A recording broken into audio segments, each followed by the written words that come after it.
Oh man, what am I gonna play today? Beat, horrible, no, and no. Let me go check. What about Mario Party?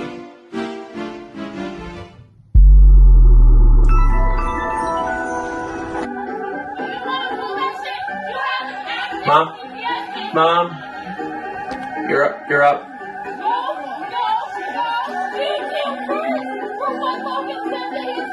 All right.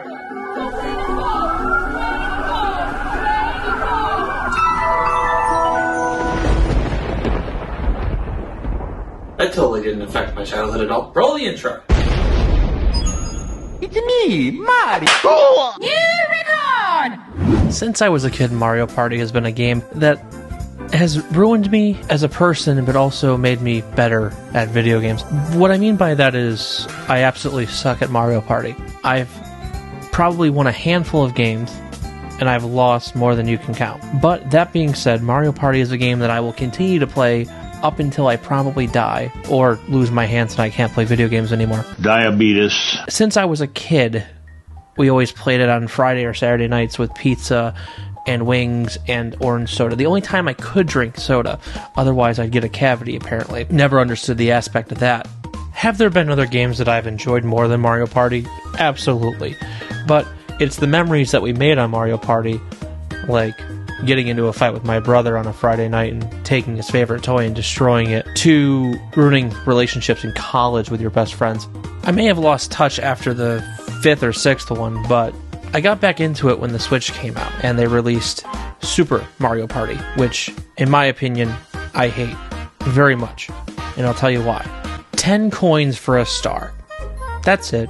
That's the only reason I really hate this game. That and the dice that you get for teaming up with people. Some people may like it, and I may go down in a sinking ship for this, but I really do not like Super Mario Party. I think it makes you go around the board so fast that you could probably, in a 10-turn game, go around at least 4 or 5 times. So when I heard that they were doing a new Mario Party based on the GameCube and N64 versions, I had to pick this up day one. And let me tell you, my nostalgia is back for this game. I have missed this kind of Mario Party. I have missed the blisters on my hands. I have missed the pain and suffering that I get when I have the most stars, the most coins, and guess who wins? Not me, because the bonus stars decide to give it to somebody who can't even pick up a controller yet. And that's what makes Mario Party the great game that it is. It's the fact that you could be in first place the whole game and have a close race with second, and second can still win. So let's get into this review of Mario Party Superstars. Let's start off with the boards.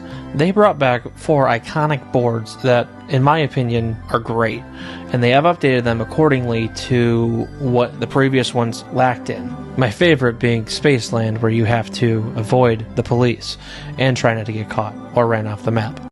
I'm fast as fuck, boy. Still fast as fuck, boy. Or like Horrorland, where you have to obtain certain items or certain people with day or night cycles, which works great in this game. Next, the mini-games. The mini-games are what make or break a Mario Party, I feel.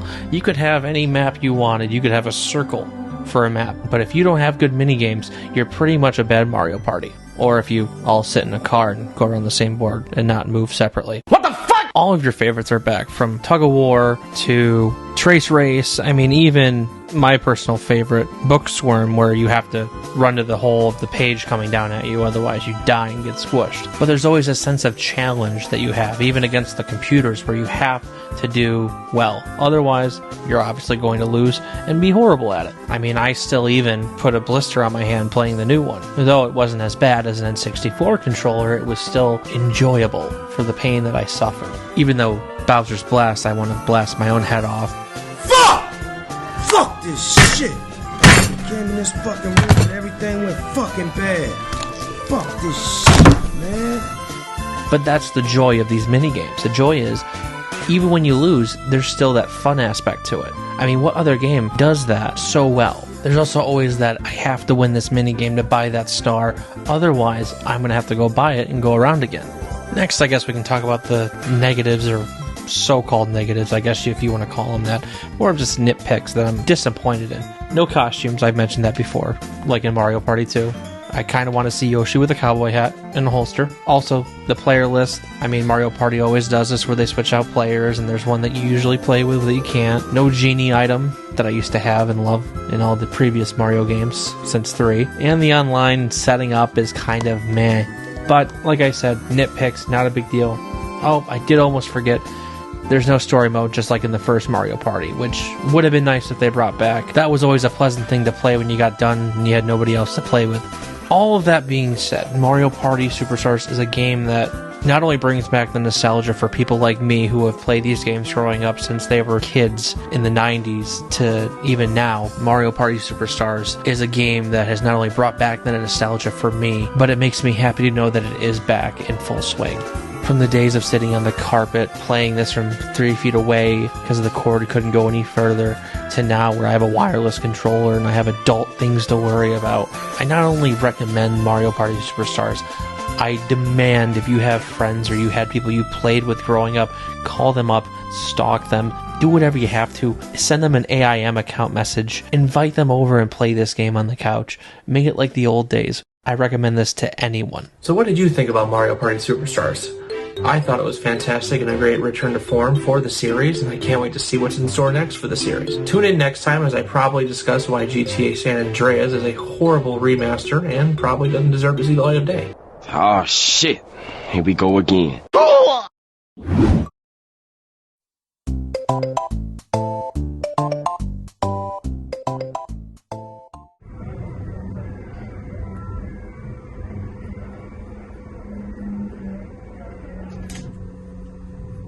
What?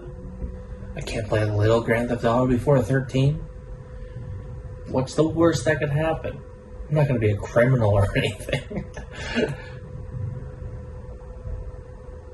Right? Because of the intensity, it seems like people have heard about what's going on, and all the overpasses that we've seen have been lighted. It's me, Mario. All we had to do was follow the damn train, CJ. Grand Theft Auto is a series that I've played since I was a kid, when I really shouldn't have been playing this game. And that being said, may have caused some trauma in my childhood, but nonetheless, I'm here, not a felon, not yet at least, and living a pretty decent life. First time I ever played a GTA game was Vice City back when it first came out at my cousin's house, and I can remember vaguely getting chased by the cops, then flipping my car over in a pool and watching the car and myself explode with the cop car, not realizing that the cars upside down did blow up back then. Then my mom found out that I was playing an M-rated game and said, nope, you're done with that. So afterwards, I really couldn't play it. I went back to GameCube games. That is until I moved in with my father, and he had a PS2, Vice City, and San Andreas. Are you asking me for a divorce? Yay! I never really played San Andreas at that point, nor did I really play Vice City. So what do you get when you have a kid who loves movies and loves video games and is thrown GTA, Vice City, and San Andreas? I'll tell you what happens. He gets addicted. I played both these games non-stop for at least 2 years. Pretty much the only thing I played. And then you have a new one come out like Liberty City or Vice City Stories, and of course I'm hooked. Take my money. Or realistically my allowance money, which really just meant I did dishes and mowed the lawn. So when I finally heard that GTA 3, Vice City, and San Andreas were getting remasters, I of course had to jump on the bandwagon and get these games.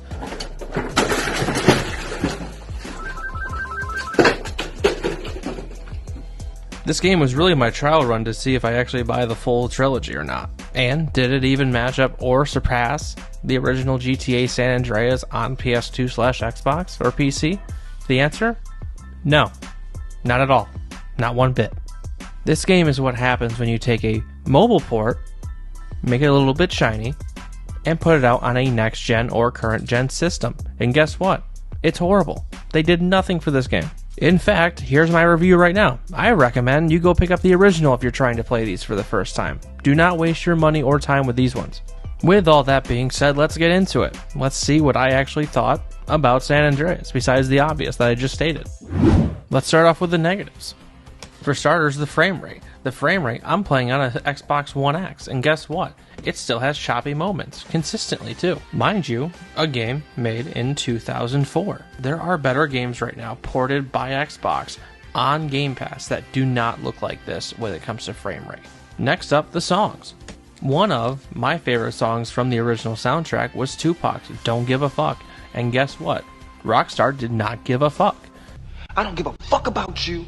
You could say that it's due to licensing issues, but when GTA Online is making $5 million a day roughly, what's even the point? Just another example of how there was no love or effort put into this remaster. I'm rich, bitch! Then you have the textures. Some textures of signs don't even load properly. Some people look like they're made out of Play-Doh. Hell, that's even a compliment. And then there's the draw distance. I don't want to play San Andreas and see the whole map before I even unlock the other 2 islands. It just makes it look like a small map. And back in the day, this map was huge. It was, for a long time, the biggest in the GTA series. Hell, even bigger than GTA 4. I could go on about all the issues in this game, and I really don't want to. So, let's go on to the pros of the remaster. There are none. At all. I've checked. And I mean that. There really are no pros to playing this game when you can just play the original. That's it. I can't. I'm not going to review this. This is trash. That's it. That's it.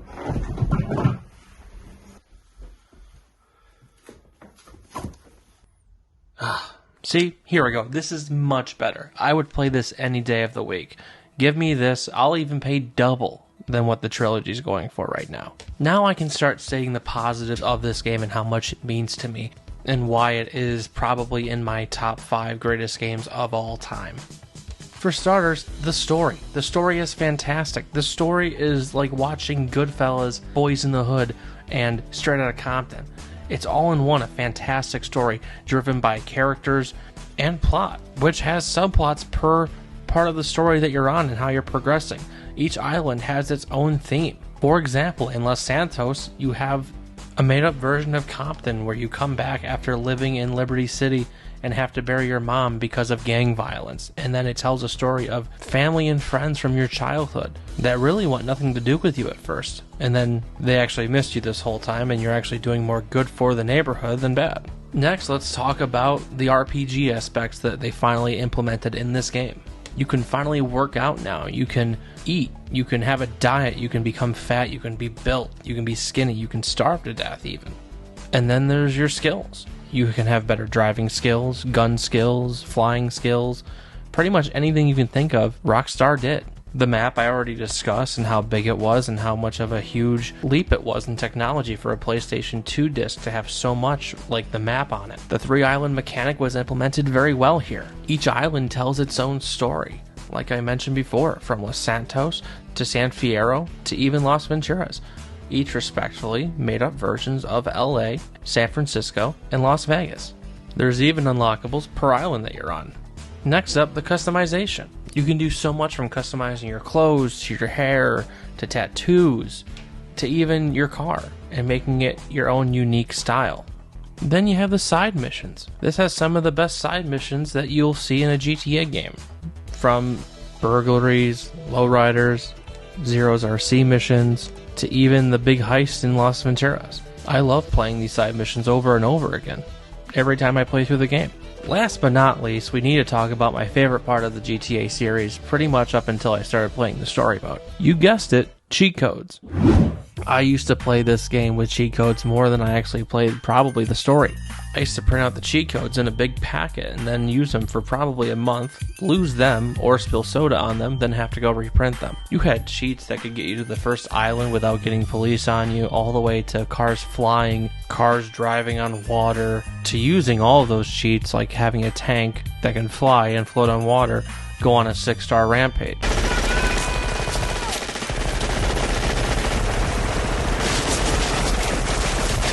Now, of course, for a game like this back in the day, there was always going to be a few issues, and you couldn't just update it like games today. There are a few glitches that were patched in updated versions, but it wasn't game-breaking like the one is today. They were small glitches that didn't really affect the gameplay. It was all about having fun.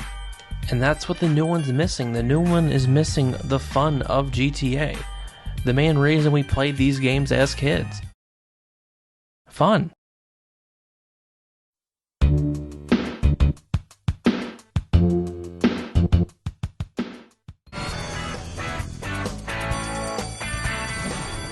Is there anyone else who has questions about any instruments or the songs you heard today?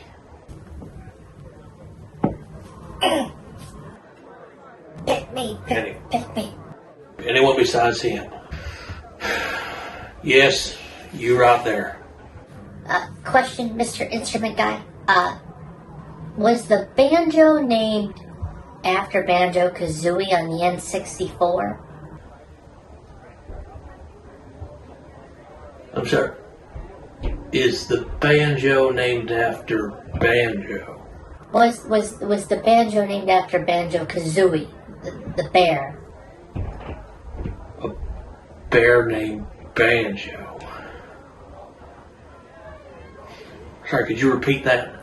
From Banjo-Kazooie. What came first? Next question. Anyone else? It's me, Mario. In the 90s, Banjo-Kazooie and Rare were two powerhouses that carried the N64 and even before that the Super Nintendo into greatness, even though PlayStation 1 was better this generation by sales. Hey, plumber boy, mustache man, your worst nightmare has arrived. But with that being said, if you had an N64, you definitely had a Rare game along with it, whether that being Banjo, Diddy Kong Racing, GoldenEye, or others. For me, some of those games were the best I ever played as a kid, and still to this day, some of the best I've ever played. Banjo will also have a soft spot in my heart always for being one of my favorite mascots back in the day. Even still. Hell, Banjo's even in my room holding a controller as we speak. So, without further ado, let's get right into my review of Banjo-Tooie. Technically, it's my show. I can talk about whatever I want. So, we're going to go with Tooie today. Ah, yes, Banjo-Tooie, the far superior game in the franchise. There's nothing wrong with Banjo-Kazooie, but if you're looking at both of them and comparing and contrasting, obviously Banjo-Tooie is better because it had the first one to go off of and was in the hypothetical video game oven longer. Banjo-Tooie picks up right where Kazooie left off. Well, 2 years after beating Grtilda, that is. It's a dark night, and you and the returning characters are playing poker, with Kazooie being shady as always. Then all of a sudden you hear an earthquake and feel a tremor. So, Mumbo decides to go out and investigate. Turns out it's Grunty's two sisters trying to bring her back from the dead. Mind you, one sounds like Cartman from South Park. Screw you guys! I'm going home. And with them reviving Grunty as a skeleton, looking like something out of Evil Dead, it is now your job to stop her again, especially since she blew up your house and bottles, which is right where the gameplay picks up. You're back in the main world from the first game, and now your job is to go find her. Thankfully, you know some of the same moves you did from the first game. And after using some of those same moves from the first game to defeat Klungo, Grunty's right-hand man, you're now put into Isle o' Hags, which is now the new main hub world that you'll be using to travel to all the worlds in. And before we get into the new worlds, I just want to mention something that stuck out to me this time around playing through. Why is there an enemy in the bedroom of Bottle's house? That's it, just one enemy in his widowed wife's house.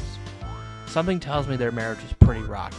I mean, the kids aren't even upset about it. They're just chilling playing with their toys. You are not the father. Anyways, dysfunctional family aside, I digress. Some of the levels include starting off in the temple, which is like a Mayan temple. Then you go to the glittery mines, you have a circus named Witchy World, which is mostly witch stuff and futuristic things. Pretty unique world. Then you go to Jolly Roger's Bay, Pterodactyl Land, Grunty Industries, and a few others towards the end I don't want to spoil. The backtracking is also nice in this game where you can go back with new powers and abilities and unlock more collectibles and things. Speaking of collectibles, something that a collectathon platformer has, this one is no different. In Banjo-Tooie, you have to collect the same thing as the previous game, Jiggies, which unlock new worlds. Then you have musical notes in each world that you have to collect, Jinjos, just like in the previous game as well, pages for Cheeto's book, which unlocks cheat codes of sorts to use throughout the game. Also throughout the world of Banjo-Tooie, you can find honeycomb pieces, which in exchange improve your life bar and give you more life. And then you have Globos, which help Mumbo on each level unlock his abilities, so you can go unlock more parts of the world. Something else you can unlock in this game are abilities for Banjo and Kazooie. There's more advanced moves than in the previous game. Something else you can unlock in this game, just like the previous, is new forms of Banjo and Kazooie. But this time you don't go to Mumbo for them, you go to Humba Wumba. And she takes the same thing, she takes Globos, and in exchange will turn you into a specific new transformation per whatever world you're in. For example, you can turn yourself into a T-Rex in Pterodactyl Land, and on top of that you can be big or small. In Glittery Mines, you're a thing of TNT, which can help blow up obstacles and progress through the level. There's also more like turning into a submarine, a van, and a few other things I don't want to spoil. Another thing that really made me like this game as a kid was the fact that you had split screen. Now, for a platformer, that makes no sense. And it still doesn't because it has nothing to do with the main game itself, just the mini-games that are involved in the game. There's so many mini-games in this game that I'm only going to name a few. There's a first-person shooter, which is in the main game and also split screen. There's kickball, where you play as Stonies trying to get all of the balls into your net as quickly as possible. There's Dodge Them in Witchy World, where you try to collect all of the gems before the time runs out while avoiding and dodging everyone else in the bumper cars. And keeping along with Witchy World, you also have Hurry Hoop, where you play as Kazooie, trying to run and jump through hoops, literally. Balloon Burst, which takes Banjo and Kazooie flying through the same area as Hurry Hoop, blowing up balloons with eggs. And many more that you can also, like I mentioned before, play in split screen. It's reasons like this and many others why this game not only is a great sequel, but just a great game alone. This is one of those games that shaped my childhood, just like Luigi's Mansion, where I would walk around with a vacuum on my back just to catch ghosts with my Game Boy Horror. I mean, I used to walk around the house with a backpack thinking I was Banjo and Kazooie. I mean, I even collected puzzle pieces when I did that because I thought I was actually playing the game. That explains a lot. Too much, actually. Oh boy. After Banjo-Tooie came out, Rare was eventually bought out by Xbox. Get what you fucking deserve! Since then, we really haven't gotten a new Banjo sequel. Nope. That does not count. That is not Banjo 3. I will not rest until I get Banjo 3. Xbox? I will hunt you down, and I...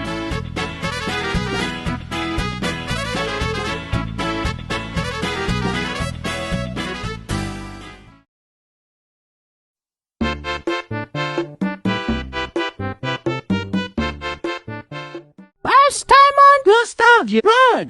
Get what you fucking deserve! Nope. That does not count. That is not Banjo 3. I will not rest until I get Banjo 3. Xbox? I will hunt you down, and I... Later.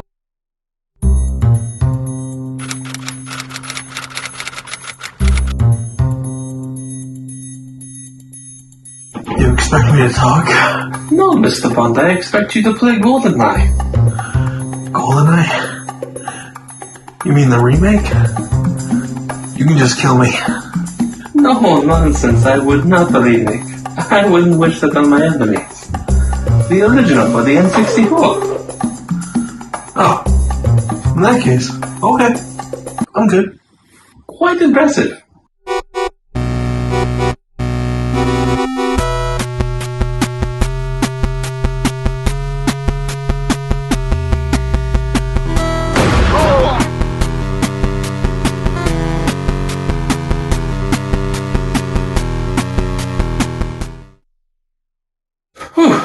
That was close. Where was I? Oh, that's right. GoldenEye 007. To talk about GoldenEye on the N64, we really have to go back to where it all began. With a little game I'd like to call Doom. No, not Dune, the movie/book. No, Doom, starring The Rock.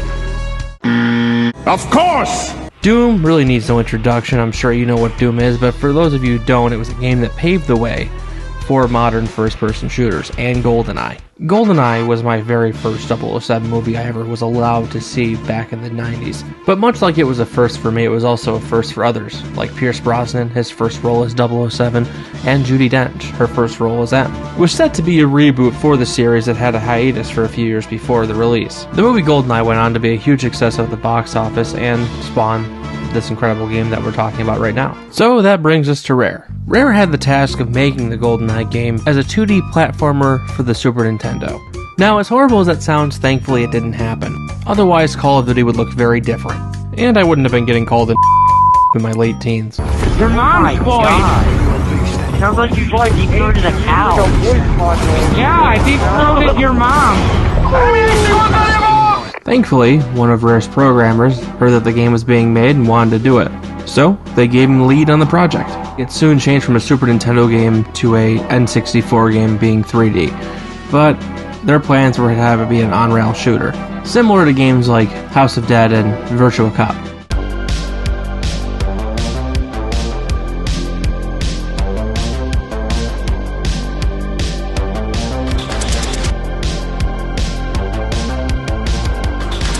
We got an FPS and not a rail shooter.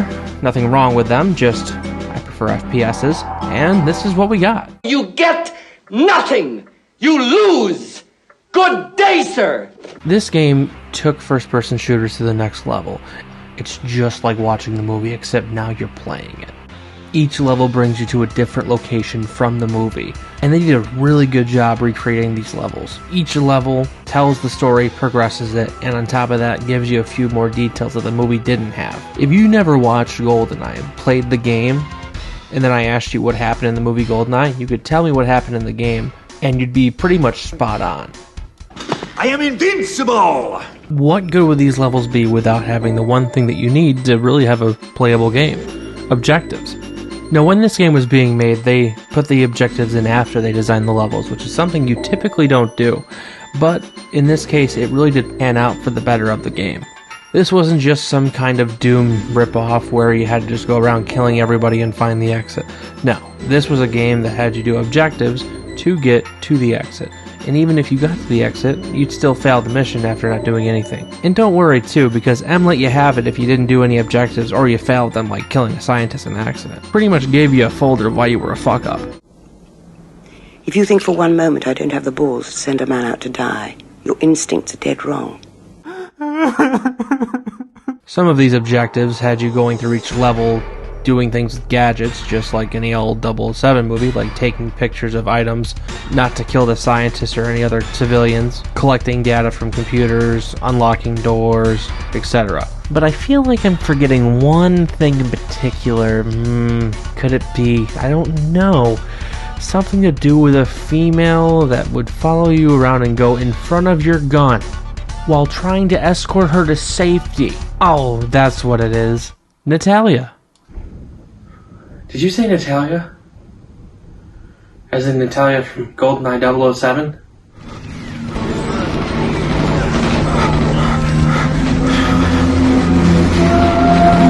Yeah, there are some issues with this game, like Natalia, but also Natalia. And besides Natalia, you have Natalia.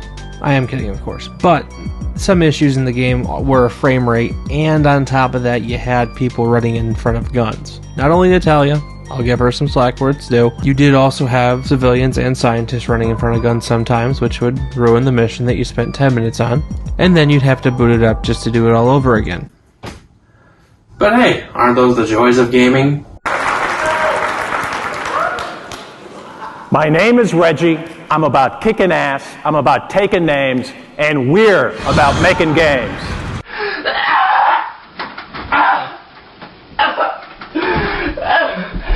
But at least you got to hear the soundtrack every time you rebooted the game.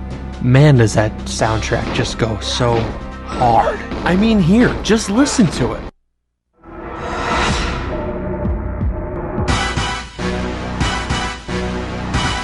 Since this game, I have not been able to ever find pause menu music to vibe out to. I'm listening to it right now as we speak.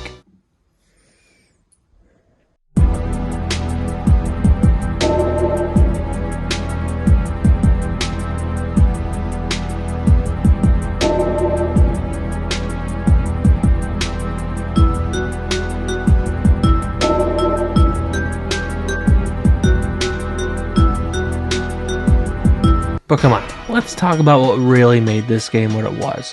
That's right, the multiplayer. Go to the right, player! Pick up the remote control!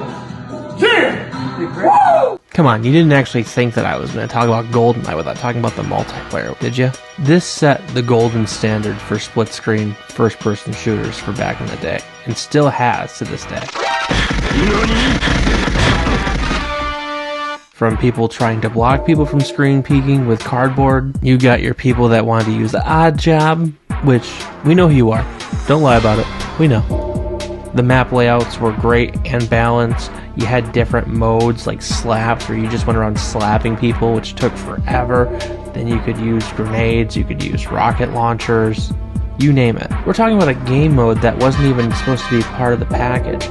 They made it a few months before release because they had extra time to kill. And it became one of the main reasons why people fell in love with this game. Now, I've talked about games being in my top 10 and which ones are my favorite, but this game by far is my favorite first-person shooter I've ever played.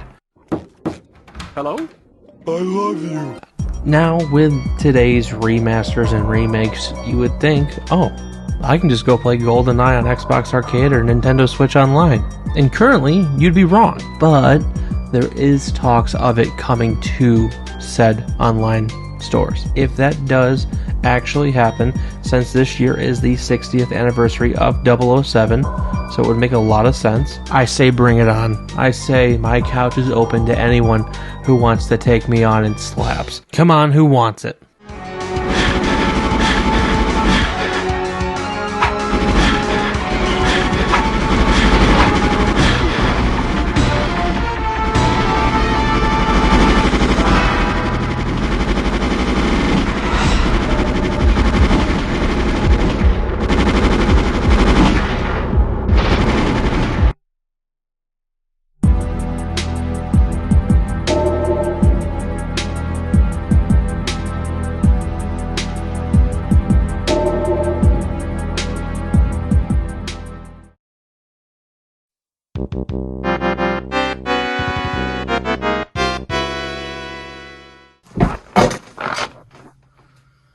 I need ideas. Let me check YouTube.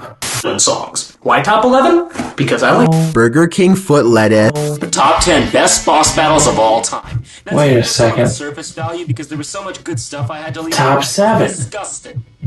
Anyways, here That's are the it. rules of this.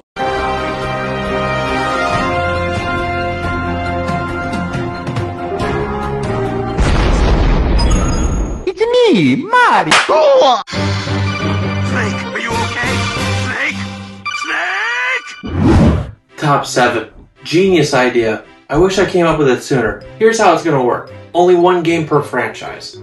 Otherwise, you'd have 500 Zeldas in this list. So, with that being said, what's number 7? Number 7. Oh, yeah! Starting off with the top 7, we have number 7. And it may be a little bit of a throwback, but it's GTA San Andreas. Not to be confused with the remake that we talked about in the previous video.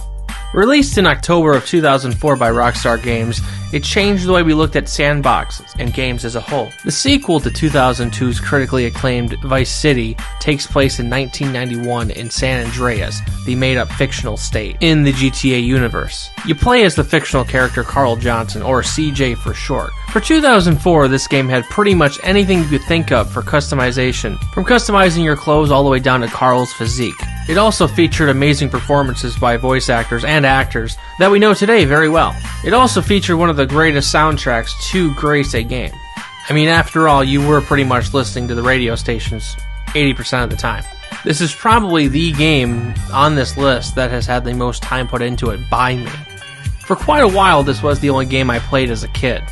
Between the amount that you could do in the game with how big the map and activities were to the sheer story that came with the game, it not only raised the bar for how games should be, but to me it also became a game that no matter how many years have passed since the release, you could always go back and pick it up and have a good time. I'll always remember the days of printing out cheat codes at school to playing this game all night and having friends over, passing the controller around trying to get the highest wanted level for the longest amount of time.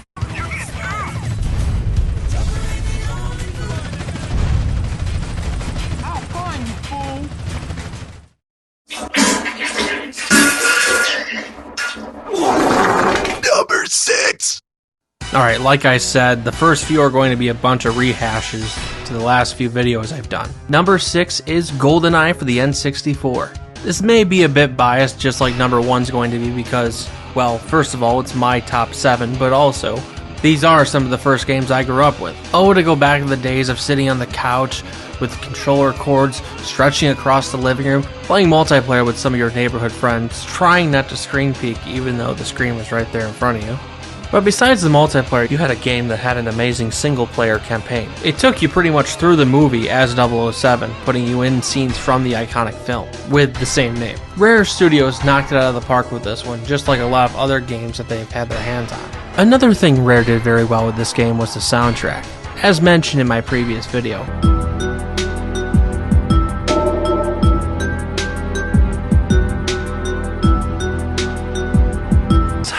Sure to watch that video when you're done with this one. And if you could subscribe and like the video, that'd be great. It really does help out. Where was I? Oh yeah, GoldenEye. This game was so much to me back in the day, I actually played hooky for half a day while my parents went to an appointment. Does this look dangerous? I was finally past the library and onto the tank level, and convinced my great uncle / babysitter to let me stay because, well, my parents wouldn't have minded. And boy was I wrong. But boy was it worth it. In the amount of time I was able to not go to school, I actually got to the final level. But right before I could beat it, guess who blocked it? So excited, I can't wait to beat this game. Coming for you, 006. Oh, fuck. No, Daddy, no! And guess who was grounded for about a month? Me. But that's what this game means to me. This game was something that I could not wait to play. And when I did play it, I had so much fun, not only with the single player, but with also the multiplayer. And to this day, it is most people's favorite 007, even though graphics-wise it hasn't aged that well. And you can only play it on the N64. And just like this game, Rare had a hand in the next one.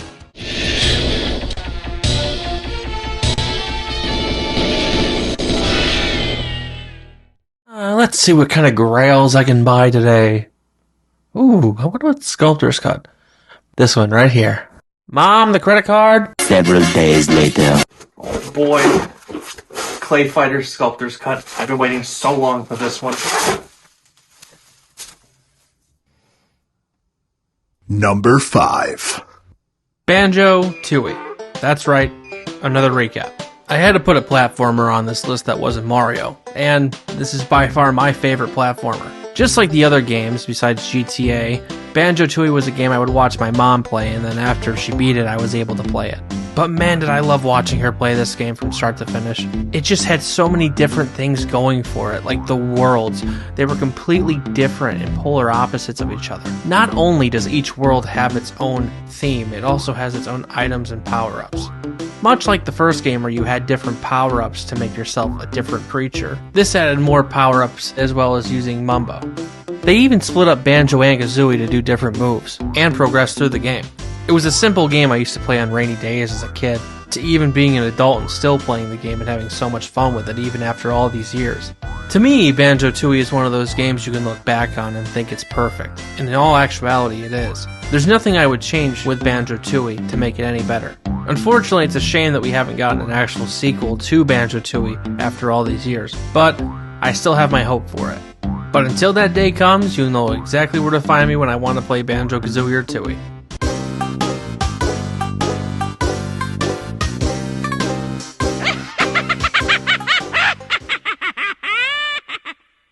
What up, guys?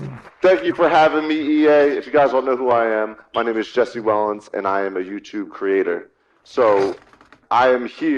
yeah, number 4. Number 4 is definitely a game you'll see me do a review on in the future. I am talking about none other than Metal Gear Solid Twin Snakes, or Metal Gear Solid on the PS1 with a few bonus features, and updated graphics just like MGS2. As mentioned before, it is a game created by Silicon Knight, and what they did was they took Metal Gear Solid 1 and put MGS2 graphics on it. As someone who never grew up with a PlayStation 1, playing this on the GameCube was amazing. It was a whole new experience for me that I haven't had with storytelling in a video game before. Hideo Kojima's story is one of a kind and has led me on so many great journeys since then. For a while, some of my favorite franchises were Zelda, Mario, and GTA, but now Metal Gear Solid's up there. The boss battles in this game are fantastic. There's certain ways you can beat a boss. There's multiple ways even. I mean, hell, for the longest time, I didn't even know how to beat Psycho Mantis. That is until I talked to my buddy who has played Metal Gear Solid more times than I can count, and it's like, oh yeah, just unplug the controller. Like, when would I think to ever do that? Now I'll read more deeply into your soul. No saved games. Your memory is completely clean. Or even the time where you have to find a radio station number, and they tell you to check the back of the box, and it's on the back of the game case. This game is so mind-blowing, and I don't even want to talk about the rest of it because it'll spoil the ending. That, and I want to make a video on it.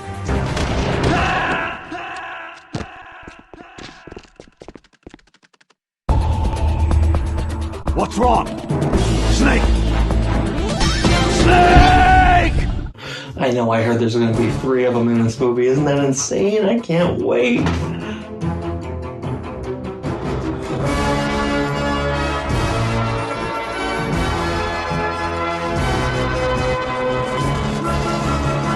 Number 3.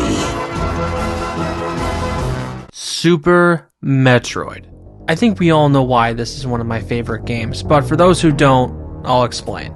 Picture being a kid and playing Mario, and realizing that all you have to do is go from the left to the right of the screen, and that's it.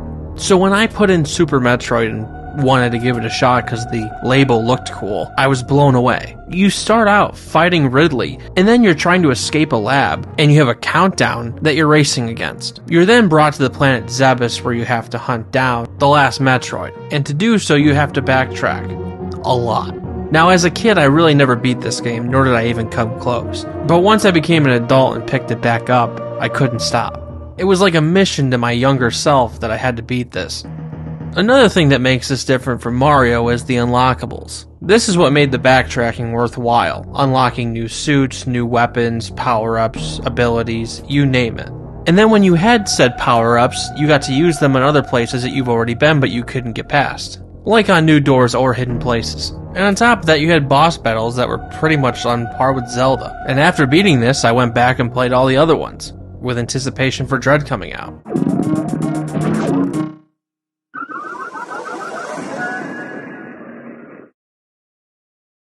Check YouTube. See how the channel's doing. Surf the web. Oh! New sub. Holy shit. Mr. Beast? Wait a second. In this video, we're gonna do number 2. Aw, come on! This voice is chasing me, and I don't know where it's coming from. I was torn which Mario game I was going to add in this top 7, but since I can only pick one per franchise, I went with Mario Sunshine versus Super Mario 64, with good reason. A few months ago I went back and played Mario Sunshine and beat it and got 120 stars. Prior to that I did that same thing in Super Mario 64. After playing both titles I've come to the conclusion that Mario Sunshine is my favorite of the two. Don't get me wrong though, without Super Mario 64 we wouldn't have Mario Sunshine. I got Mario Sunshine for a birthday present and I could not have been happier. After playing Luigi's Mansion and having the time of my life with that game on my new GameCube, I didn't think it could get any better for the Mario series, and I was wrong. The levels/worlds in Mario Sunshine are by far some of the best the series has ever seen. On top of that, they added Flood into the game, which adds even more to Mario's arsenal. And unlike Super Mario 64, you got to ride Yoshi. So take that, Mario 64.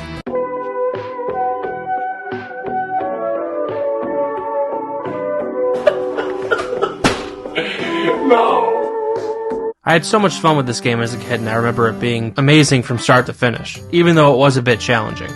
Which is something else I enjoy about this game more than Super Mario 64. It's a very challenging game that takes a few times each level to pass sometimes.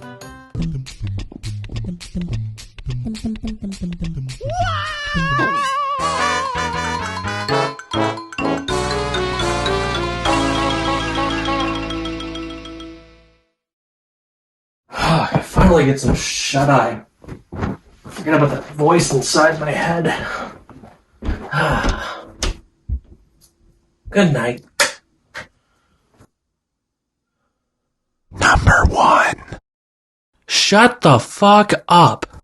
Ocarina of Time. Much can be said about this game, and I'm gonna say it. Like some of the other games on this list, this is a masterpiece from start to finish. This is the game that got me into gaming. I remember watching my mom play this, and I said to her, I want to play this. This looks amazing. She then told me to play through all of these Zeldas from NES to Ocarina of Time, including Zelda 2 Adventure of Link. And I did just that. It took me probably half a year, being a kid that age, playing Zelda, Zelda 2, A Link to the Past, and Link's Awakening, and beating all of them. When I finally got my hands on Ocarina of Time, I was amazed at what I was playing. I had never seen a game like this before. The fact that everything was 3D and you could go wherever you wanted to was just breathtaking. From the dungeon fights all the way to fighting Ganon at the end. Everything about this game is just perfect. I have gone back and played this game at least once a year. This is my go-to game anytime I'm feeling nostalgic. For me, there will never be a game better than Ocarina of Time. And the reason for that is nostalgia, like I mentioned before. There's something about this game, to me, that is near and dear to my heart.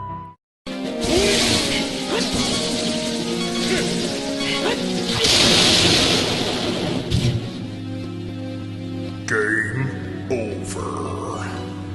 Alright, that's it. Who the hell are you? I'm your editor. The name's Josh. Editor Josh? That's right. I don't have an editor. You sure do. How do you think these videos get made? It's simple. I just put the videos in the drive and then the drive finishes it for me.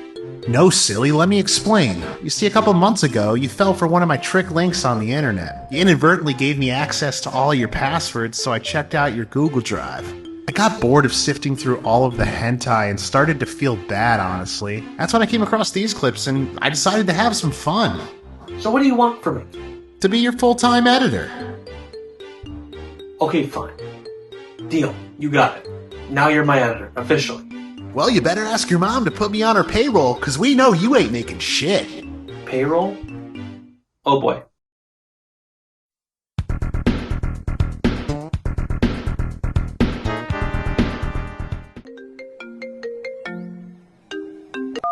Paul Revere's office. This is Paul Revere speaking. It's Dylan. Ah, good kid. Yes, Dylan, what can I do for you? Question. Hypothetically speaking, if I were to be moving in with my girlfriend and I wanted to make a game room in the spare bedroom, oof. Is that illegal? Hypothetically speaking, of course, it is legal. But morally, you're in a bit of a gray line, a gray area, so to speak. Okay. I definitely would not go ahead with that. Definitely would not do that. Yeah, no, I totally would never do that. Thanks. Have a good one. No, it was great talking to you. Have a great day. Oh boy. It's me, Mario. Hey guys, Metal Jesus here, and today I am excited to bring you my updated game room tour. Game rooms. You've seen them all over YouTube and Twitch, but every one of them is unique in its own way. They're backdrops to somebody's life, somebody's hobby, and tells you what they like and dislike. It's like a man cave, but for nerds, like me. For me, it really started back in 2017, where I got a gold N64 for Christmas. After getting that, I soon dove into game collecting. Pretty much getting over 150 N64 games alone. And all I had to show for it was a shelf with a bunch of games on it, right next to my friend's collection. I honestly don't know how that got there. Oh shit. But once I moved out of my apartment into a house, I finally had a spare game room to use, and boy did I make that my own. It was the start of something new, something fresh and exciting, a place where I could play my own games without taking up the living room. And then 2019 happened and I sold my whole collection.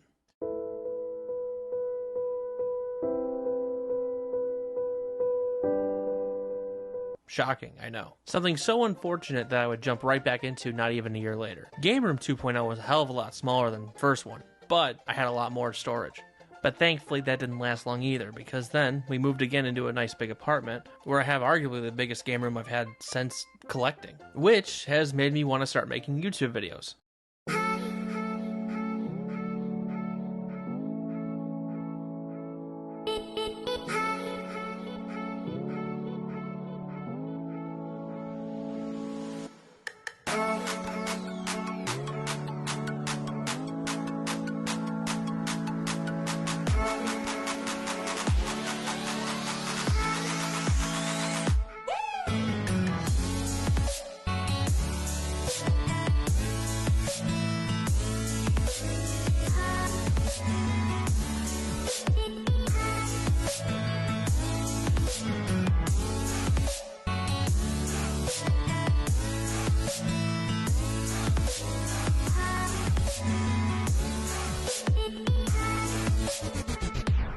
Now, people always ask me, do you keep track of the value of your games? And for that question, I have this answer. Yes, I do. But that's not because I can gloat about how valuable my collection is. That's just in case if there's a fire or any other life-threatening disaster, I know what I lost. Is anybody in that building? My game collection is in there. Now take all this. And sometimes those same people asking you that question will also tell you that you should invest in the state-of-the-art new things like crypto, or my favorite new one, NFTs. Hey, you little dweeb! Are you tired of taking pictures of NFTs? Yeah? Well, do I have the solution for you? Cool! Well, it's a little thing called retro game collecting. You can buy sealed games that are over 25 years old for prices out of this world. How am I gonna pay for it? It's simple. Just reach into your mom's purse, take out her credit card, and I'll take care of the rest. Thanks, 90s voice guy. You got it, you gullible piece of shit. Speaking of sealed Mario 64, I'm not really a big fan of sealed games and collecting them as a whole. But if that's what you like, go for it. I mean, I even have a sealed Xbox 360 with the Blades dashboard still on it. Oh, I love me some Blades dashboard. I'm never gonna open you. Oh, yeah. My game room is something very important to me. It's like its own character on the channel. It's its own being, and I'm glad I get to share a little bit of that with you guys today. Thank you for tuning in to today's episode of Nostalgia Road. I hope you enjoyed the game room tour. Also, we're almost to 100 subs. Thank you very much for your support and watching these videos. Be sure to, if you did like this video, hit like, hit subscribe, share it to all your friends, comment how much you hate me. Speaking of 100 subs almost, you should probably go check that out.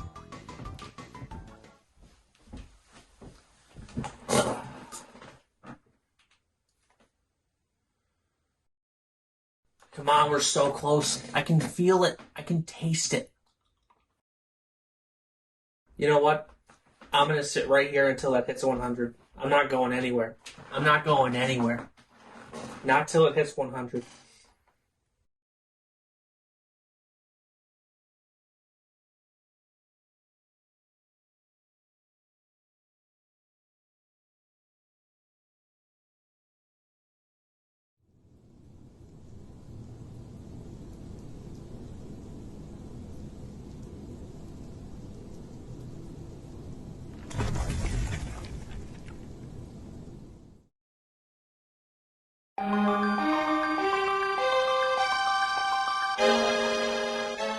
Last time on Nostalgia Road. My game room is something very important to me. It's like its own character on the channel. It's its own being, and I'm glad I get to share a little bit of that with you guys today.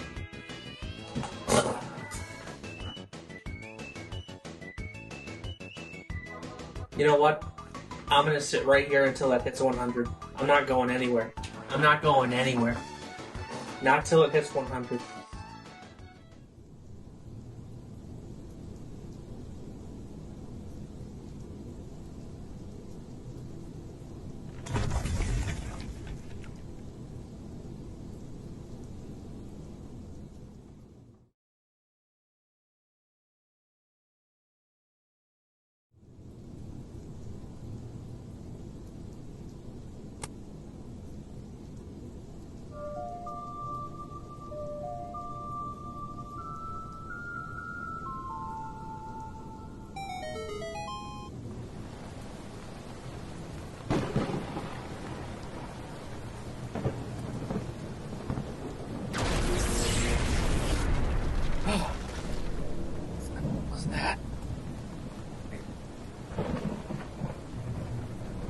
the hell happened to my game room? Oh, what's this?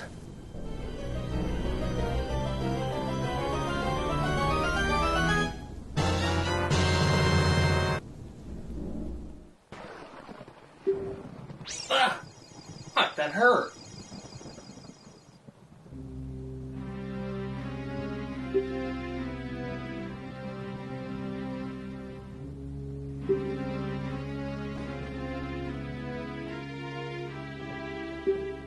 Okay, so how do I get back to my time?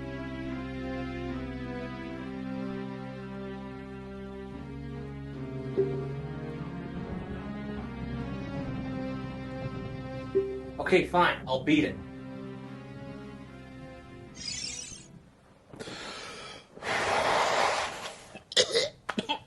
Damn cobwebs.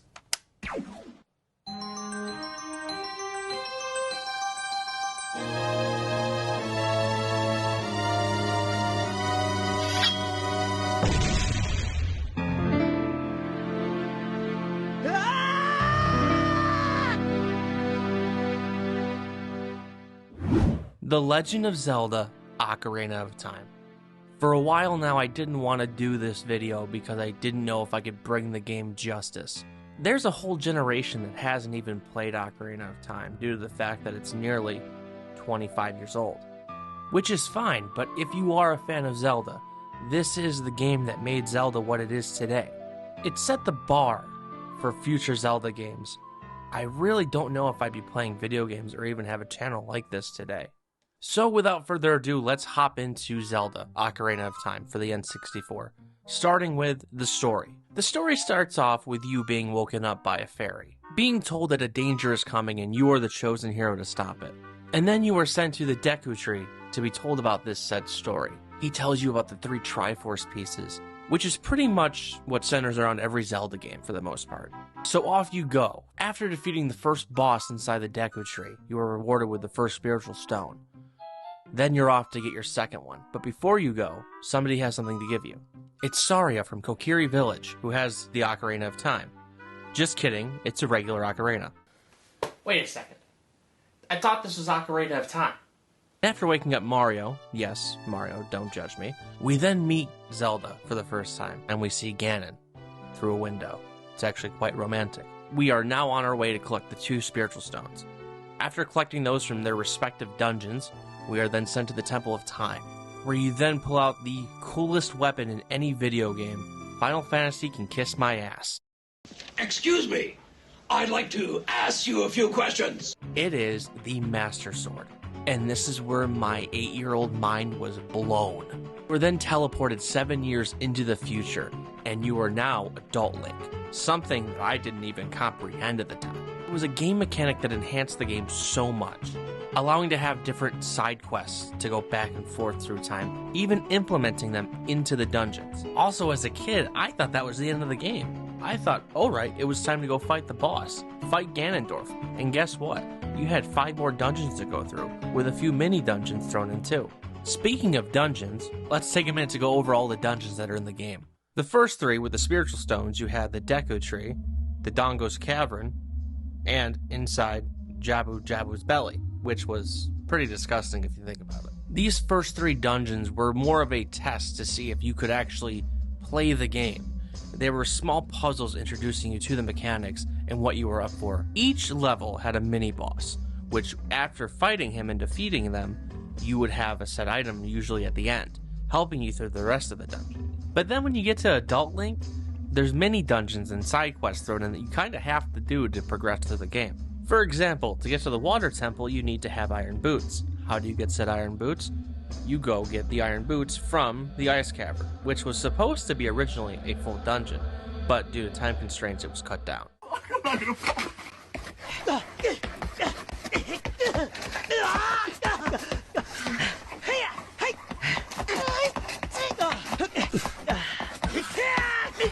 The adult dungeons are where this game really shines. You start off with the Forest Temple, then you can go to the Fire or Water Temple, then the Shadow Temple, and then at the end, before you fight Ganon, you have the Spirit Temple. Each temple has their own unique aesthetic and music. For example, the Fire Temple, you can actually feel yourself almost on fire. You can feel the heat radiating off the TV. And then the Water Temple. I promised myself I'd say good things about the Water Temple, so here it is.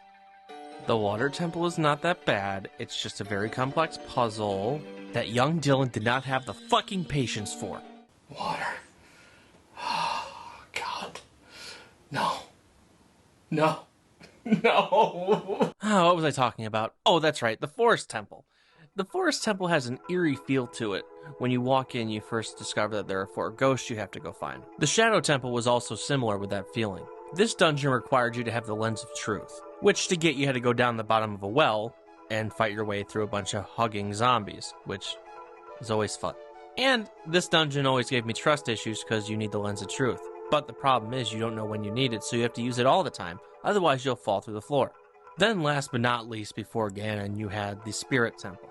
This is where they utilized the mechanic of going back and forth as young and adult Link. They only did it once, but if they did it any more times, it would have been repetitive and taken away from the game. You start off as young Link going through the left side of the temple. Then when you get done with that, and collect the one item you need as adult Link, you go back as adult Link and finish the job. But something better than the dungeons that sticks with me still throughout all these years is the music. The music in this game is phenomenal, which I would hope it is given the fact that there's an instrument in the name of the game. I mean, it's not like Guitar Hero doesn't have any good guitar songs in it. When I was a kid and I played some of these songs through the game, Ocarina, I would then nod my head to and get lost in a trance. Or like any time the Great Fairy would heal you. I used to think that I was getting healed myself, but now it kinda just looks weird when I do it.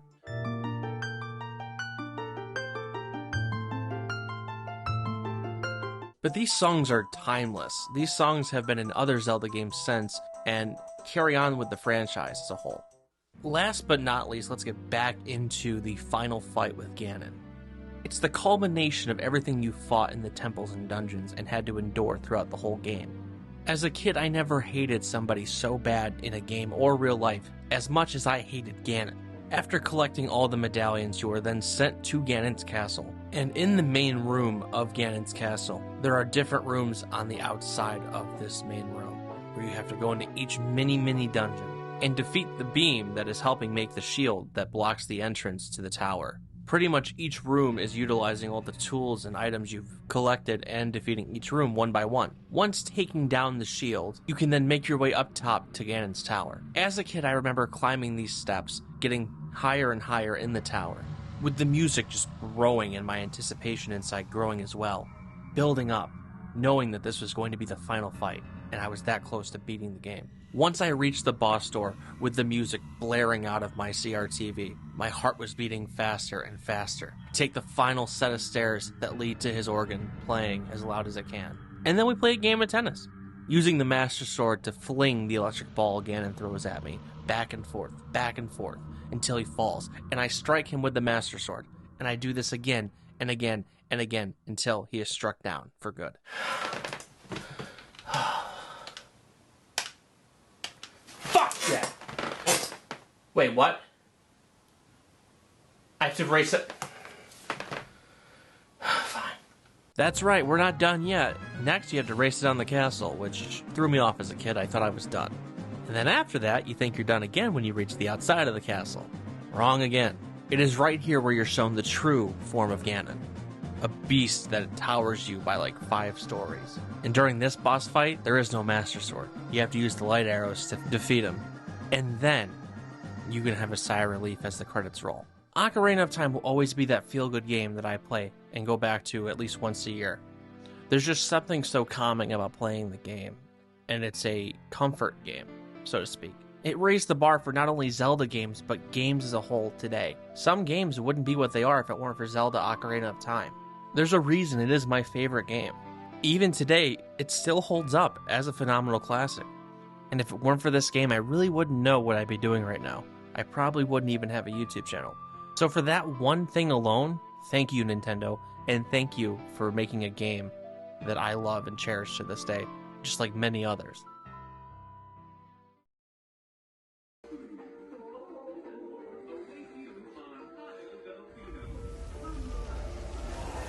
Oh, shit. Not even a goodbye? Damn, that fairy was harsh. Oh, what the hell's that? Interesting. Never seen it before.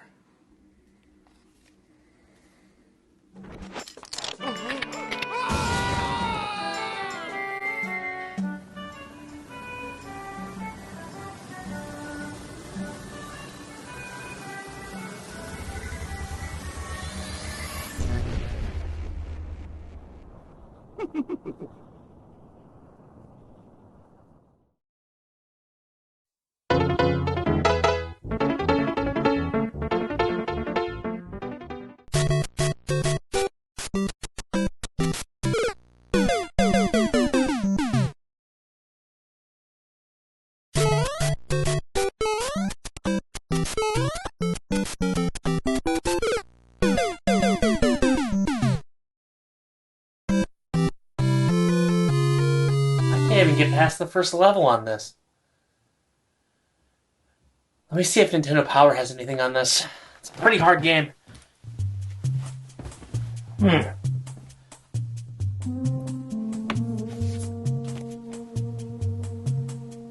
Mario. Super Mario World 1. Oh. Interesting. Talk to a counselor. That's it. Maybe they'll know what to do.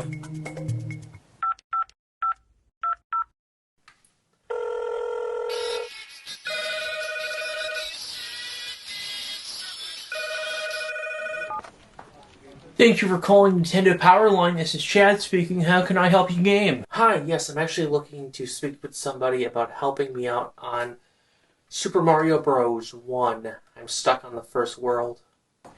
Oh, okay, first world. You're probably stuck at the castle, aren't you? No, it's not the castle. No, before that. The first level, okay. Not the warp pipe in the underground world, right? Not just the first level, okay. Nope, it's not the underground warp pipe, whatever that is. Nope, I think it's before that. I'm on the first level when you start the game. World 1, I can't get past the Goombas or the pipes. I'm really stuck. You can't get past the first enemy? Been trying for like hours. No, you're fine. Please hold, buddy. Yeah, I can hold. Hey, Kyle, get over here. This guy can't get past the first level. What do you mean you can't get past the first level? That's the first enemy. So catch a jingle. Yeah, I'm gonna leave him on hold for a few minutes. Waste some of his mom's credit card money. I'm sure that she's gonna get pissed out when she finds out that he used. Can't get past the first Goomba. I'm gonna pick him back up now. Wait, drinks? I hope this isn't running my mom's credit card. Martha gonna be there? Yeah, dude. Sweet, dude. Hell yeah, man. Hey there, buddy. You still there? Thanks for holding. Yeah, I'm here. So, the problem with that is, you're gonna have to return the game. You don't even bother, dude. Stick to reading books or something. Return the game? Jode. They hung up on me. It's weird. It's me, Mario. Now you're playing with power. Shut up! Created in 1988 to run with the first line of Nintendo Power, the Nintendo Power line was a hotline you could call for help on any N64, Super Nintendo, NES, Game Boy, GameCube, Wii, pretty much any Nintendo system that existed, up until 2010 where it was axed because, you know, the internet existed and YouTube was a thing. They did, however, bring it back in 2016 for the release of the classic NES, where you would call and actually hear memos from the actual counselors from back in the day. They would give you tips on Super Mario Bros., Metroid, and even Zelda. Nintendo Power Line is one of those joys from retro gaming that we really can't replicate today. Pretty much your solution is YouTube, or if you still buy the strategy guides. So today we're going to do something a little bit different. We're going to watch 2 videos I had to scour the dark web for on Nintendo Power Line. So, without further ado, let's start with the 80s video. Sharon Mitchell. I got a chance to go up to Redmond, Washington, where Nintendo of America is headquartered. And that's one company that's out to prove that video games aren't just for kids anymore.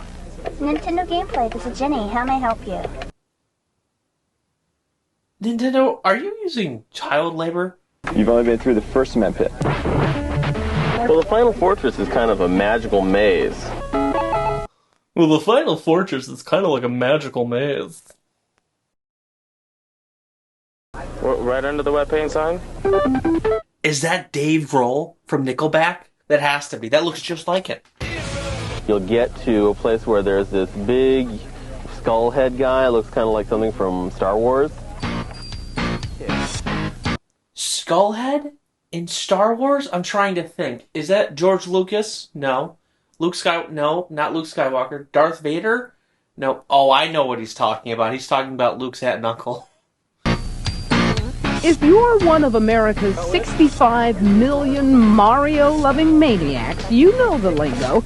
They're talking warp zones. They're talking Nintendo, a video game phenomenon that's still going strong 6 years later. It's just like a culture. You know, again, Nintendo revitalized the video game industry, and once that started, it was like a snowball effect. There was just no stopping it. Damn, Rick, nice haircut. I like your style. I really do. Don't you just love the music? Who plays a game like that? Ow! That hurts! Ow! Ah, god damn it!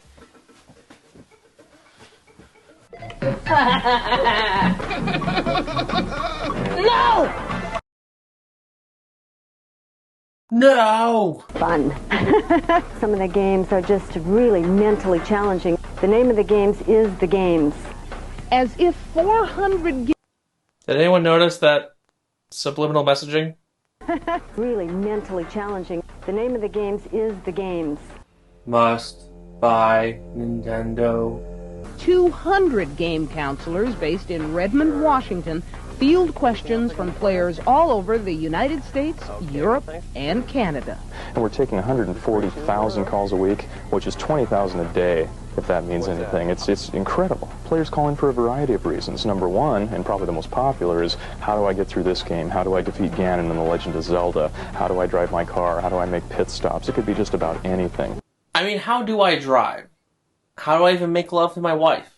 Something I can't figure out and still haven't been able to figure out for years. The counselors aren't necessarily Nintendo know-it-alls, but with 4 weeks training and all the answers right at their fingertips, they're ready to handle the phones. Well, first, of course, you can only go to the right. Correct? Correct. Correct. It's just a great place. If you like a job, I need a new assistant. I could do that. I really could do that. I could do that. Someone should really go check on Rick, because for his safety or everyone else's safety around. Why don't you have a seat right over there for me, please? The video game craze will be more than a fad. It will be an adventure. Oh, no. Alright, so we've seen a little bit of late 80s, early 90s Nintendo Power line. Let's take a look at late 90s.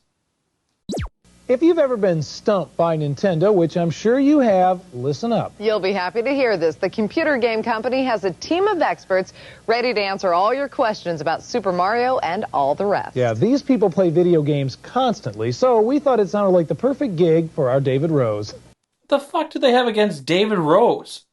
Unfortunately, we have to send Dickhead over here to go interview Nintendo. Nintendo Gameplay, this is Terrell. How can I help you? They hold the keys to a magical world. Okay, so you got zapped into the dark world then, right? I don't know, that's why I'm fucking calling you. A select group of 225 Nintendo's video gameplay counselors. You betcha she got the bird to appear already? Sitting in aisles named for characters like Torpedo Ted and Koopa Troopa. You know, Nintendo gave me a nickname one time, but we really can't say it on YouTube. They answer questions like, how do you get Mario past that white blob? Really? White blob? Yeah, question. That white blob in the haunted house. The white blob. I'm not sure if it's a ghost. It's a white blob. Frustrated players simply call Nintendo's 1-900 number and get the advice they need for $1.50 per minute. Holy hell, that's expensive. I like money. They don't even have to speak English. Oui, je suis pas capable d'ouvrir la porte pour ouvrir le donjon. Ah, voilà. I can't understand you. What are you saying? Finally, I'm allowed to take a phone call with my mentor Alan standing close by. Go slow, but be forceful. All right, you got it? Yep. Okay, go. Nintendo Gameplay, this is David. How can I help you? David, this is, I'm playing Illusion of Gaia here. Uh-huh. You played this game? I have not played that game before, to be completely honest with you. Yeah, that's what I want to hear when I'm spending $1.50 a minute. Haven't played that one. I'm not alone here and have plenty of help with me. What's around you? People. People. What are they dressed like? They're just like all the people. Listen, just because Grandma's trying to play a game to connect with her grandson does not mean she doesn't know anything about video games or people are around her. It really narrows it down. They're dressed like angels? Yeah. Okay, can I talk to somebody that knows? Yeah, hold on just a second, please. Tough caller. Damn. Dave just got fucking roasted. Yeah. Where are you now? And where do I go once I get in there? I gotta hurry. My mom's gonna get upset if I don't get off the phone soon. Okay, you need to find the underground lake, and then you need to ride the swimming beast. You might want to get a pen and write this down. Okay, go ahead. All right, you want to take the passage to the left. Cool, thank you very much. All right, give us a call anytime. A typical counselor takes 100 calls per day. They've helped 56 million players since 1985. And Alan says there's one sure way to tell a veteran from a rookie. You gotta get a big, solid piece of muscle. You do have a big muscle in your thumb. I mean, I got that muscle, but for a different reason. Now, if you think you can cut it, there's some good news here. Nintendo is hiring 30 new game counselors this month. I got it. I got the job, guys. I got the job at Nintendo. Must be them. Thank you for calling Nintendo. You've reached us on a line that is no longer active. Oh, mother.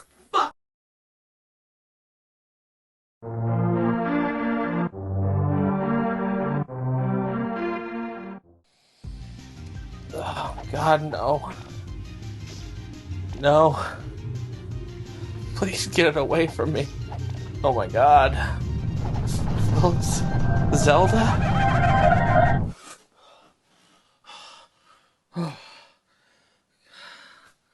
That's what I get for sleeping in my clothes again. Well, since I can't sleep, might as well play something.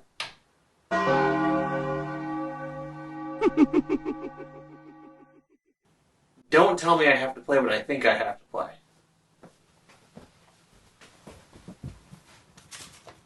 Yep, that is an oversized moon in the shape of Phil Collins, crashing down to Earth slowly but surely. Well, you know what that means.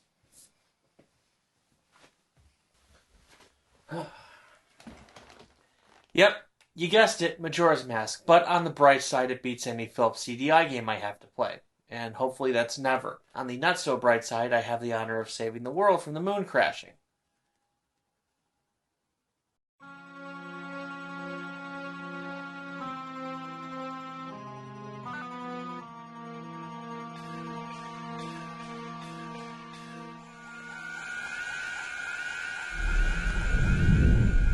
The Legend of Zelda: Majora's Mask. A sequel that sometimes gets more love than the first one, Ocarina of Time. Originally, a DLC was planned for the Ocarina of Time on the Nintendo 64 disk drive, which was only exclusive in Japan. Unless you're one of the lucky few that have a dev kit in the US. I'm looking at you, Metal Jesus.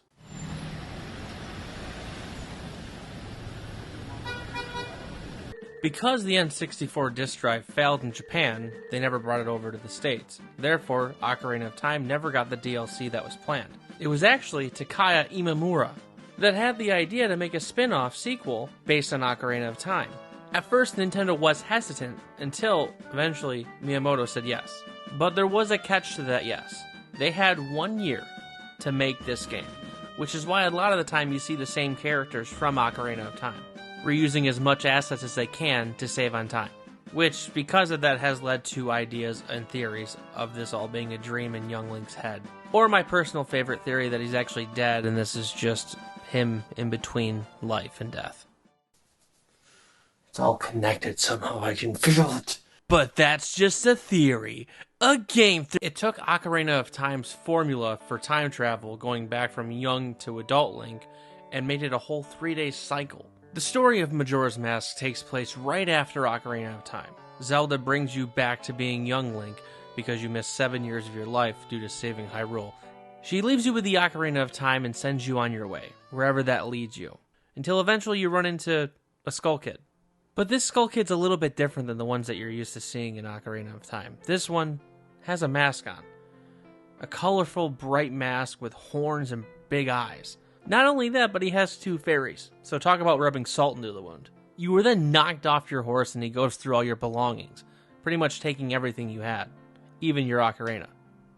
After he carjacks a pony, you're then trying to chase him down, trying to get your stuff back and your horse. Soon after that, he turns you into a Deku Scrub, not by choice, leaving you in a permanent Deku Scrub state. That is until you meet up with the happy mask salesman who tells you he can fix you if you can get your ocarina back, and his mask. After getting the Ocarina of Time back, you then play the Song of Time to warp you back to the beginning of the 3-day cycle, which in my opinion is where the game begins.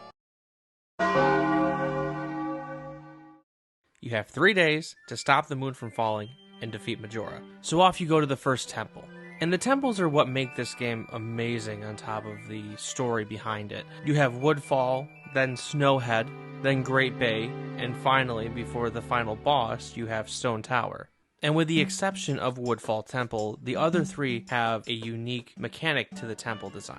For example, in Snowhead, you have a major room where you have to raise and lower to get to higher and lower levels of the temple. Then at Great Bay, you have a water temple where you have to turn on different flows of water in the main hub room. And then you have Stone Tower, which, don't get me started, because if you played the game like I did, where you went and got all the fairies your first way through the game, you're going to have a really bad time. And trust me, if you've never played this game before, do not get the fairies first. The stray fairies in each temple can be a pain in the butt. Dylan may have thrown his controller across the room because of one room in that tower. The Mirror Room. And for people that have played this game and know exactly what I'm talking about, I'm sure you agree with me. Probably one of the hardest rooms in this dungeon. I spent 30 plus minutes trying to line up my mirror shield with the mirrors, charging them, then running to the other mirror to charge that mirror, then running to that mirror to destroy a block with the light. And on top of that, the most annoying enemies in the game keep on respawning, attacking you, which disrupts you charging the mirrors. Alright, hopefully that fixed the problem. I don't really want to play through the whole game to save the world. Not really my style. Nope, hasn't moved at all. In Majora's Mask, you have 24 masks you can collect. Of the 24, 20 of them do not transform you. You have the Deku Scrub mask that you get at the beginning of the game. Then soon after, you'll get the Goron mask. And afterwards, the last one before the secret one is the Zora mask. But to get the 24th mask, you have to collect all the other 23 masks. Now granted, the side quests aren't that hard, which is how you get the other masks, but it can be very time consuming. So then after doing all 4 dungeons and then getting all the masks required to get the surprise mask at the end, you then wait one last full cycle to the last day to go face Majora for one last time. At this point, I'm just being optimistic, but I'll check anyway. Entertain myself.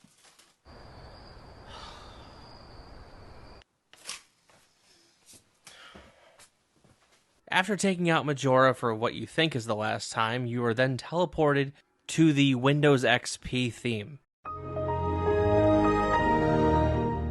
So if you're ever wondering what the inside of the moon looks like, it's just the Windows XP Hill theme. You then have 2 options. Fight Majora, as is, without the 24th mask, or you do 4 trials that lead you to the 24th mask. And this mask makes you unstoppable. This mask is so overpowered that really it should not be in a Zelda game, but somehow it made it in. And if you watched my previous video on Ocarina of Time, you would know damn well that the last boss in Ocarina, Ganon, is not the easiest. It is quite a challenge. Ladies and gentlemen, and Josh, please give me a drum roll for the... That's right, Adult Link is somewhat in this game. It was like coming full circle and realizing all those side quests and helping all those people meant something. But realistically, it made the final boss so easy. I mean, the Great Bay Temple was more of a challenge than Majora. For the completionists out there that spend so much more time getting everything that you can in this game, it's so much more rewarding to just destroy Majora in literally a minute.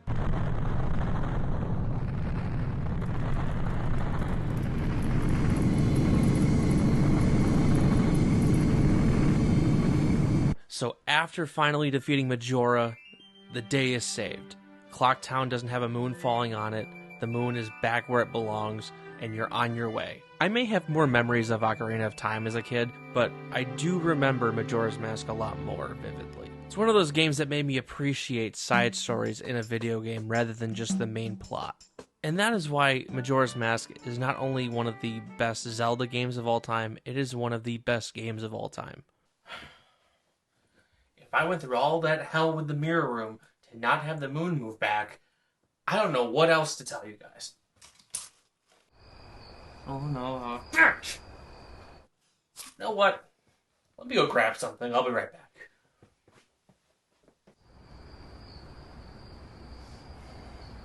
Hasta la vista.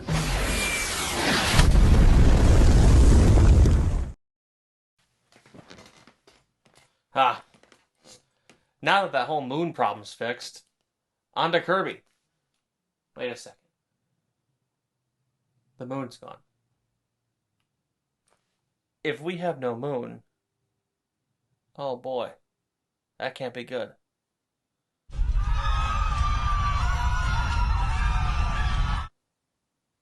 Alexa, what time is it? There is no moon. It will always be midnight. There is no moon. It will always be midnight. There is no moon. It will always be midnight. There is no moon. Oh no. It will always be midnight.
Yep. Should be good.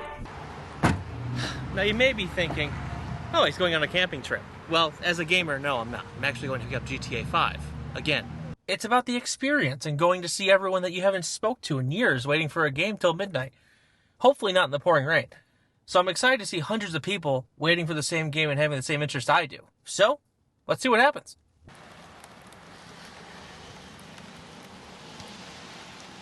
Maybe I got the day wrong or something. Huh. Nope, it's midnight. Oh boy. It's me, Mario. My body is ready. It is ma'am. Midnight game launch is something synonymous with video gamers and video games in general. It's a pastime that's given you the excuse to stay up all night, pick up a game you've wanted for a long time, have snacks and energy drinks, and pretty much put yourself into a sugar coma while playing an exciting new game. That is up until recently. Thanks to systems like Xbox One, PlayStation 4, and even the Wii U, midnight launches weren't really a thing anymore. You either download it off the system's shop, or you buy it off a third-party website like Amazon, Walmart, GameStop, etc. When you bring up midnight releases on any video game, pretty much the golden era would be the 6th and 7th gen console. The first time I ever had a midnight release was back when I was a kid, when my mom said, hey, you can't go to sleep yet, we're going to go pick up a GameCube. So there we were, waiting in line with a bunch of other people to pick up a GameCube at Walmart.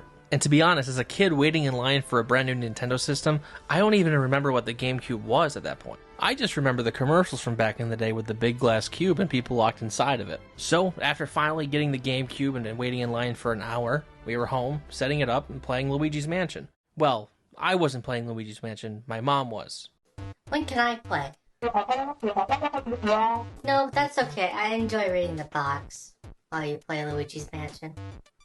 For a while on a little-known website called YouTube, there was a bunch of videos. My personal favorite, people going to destroy new systems outside of the line waiting to pick them up. Finally, I got it. I'm so excited. Yeah, dude, nice PS3. Can I see it? Yeah, if you want it, sure, go for it.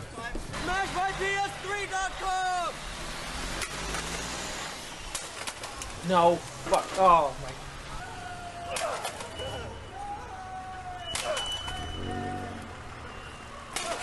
I just spent $800 on that, you asshole. But fortunately, or unfortunately, depending on who you are, that era of midnight releases is gone. Which brings us to the downfall of midnight releases, unfortunately. With the Xbox One, PlayStation 4, and Wii U out, pretty much everything you could play was installable. And instead of wasting your time going to go pick up a game, you can preload it and install it at midnight. Or like now, where you can pretty much just have the game installed a month before it comes out. Fortunately, we have a product for people who aren't able to get some form of connectivity. It's called Xbox 360.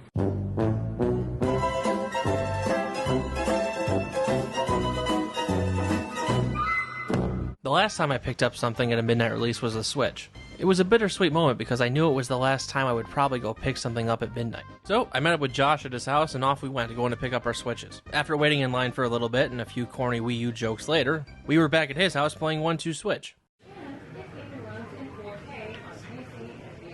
What's with the line? Oh, the Switch? Oh no, I'm actually here to get a Wii U. Hey everyone, I got a Wii U. Nobody fucking cares, asshole. But if there's one thing worse than the loss of midnight releases, it's the fact that you go to a midnight release, wait 8 hours for a system, and then be told that you're getting one, but you're actually getting it to sell. During the Wii era, I was so excited to play Twilight Princess, and guess what I got? I waited in line for 8 hours with my mom, and she told me we were getting 2 Wiis, and wouldn't tell me why, so I thought it was for me. But nope, she wanted to buy 2, so pretty much the second one paid for the first one. Oh, Mom, I'm so excited. We're getting a Wii. This is awesome. Wait, we're getting 2 Wiis? Is one for me? Maybe? Oh, this is exciting. Oh my god. 6 hours till I get a Wii and I can play Zelda in my own room. I've never gotten a new system before. Usually it's a hand-me-down. 6 hours later. Wait. You're selling it? To pay for the first one? Isn't that scalping? No, it looks great, Mom. Enjoy. I can't wait to play eventually.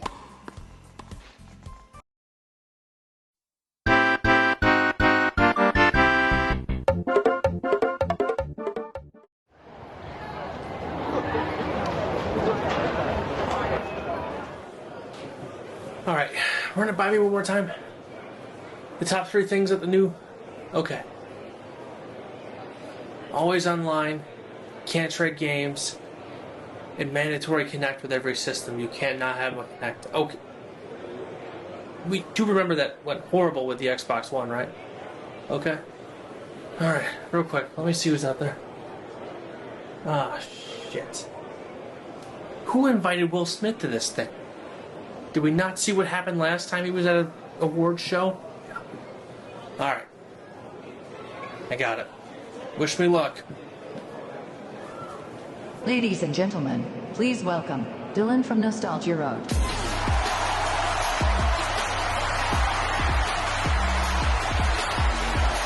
Hi, thank you all for having me. Now,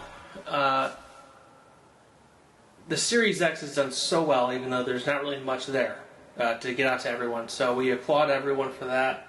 Thank you for being patient. We have some big news today, including 3 new key features to the Series X. So, number 1, you have to be online. We're going back to that, unfortunately.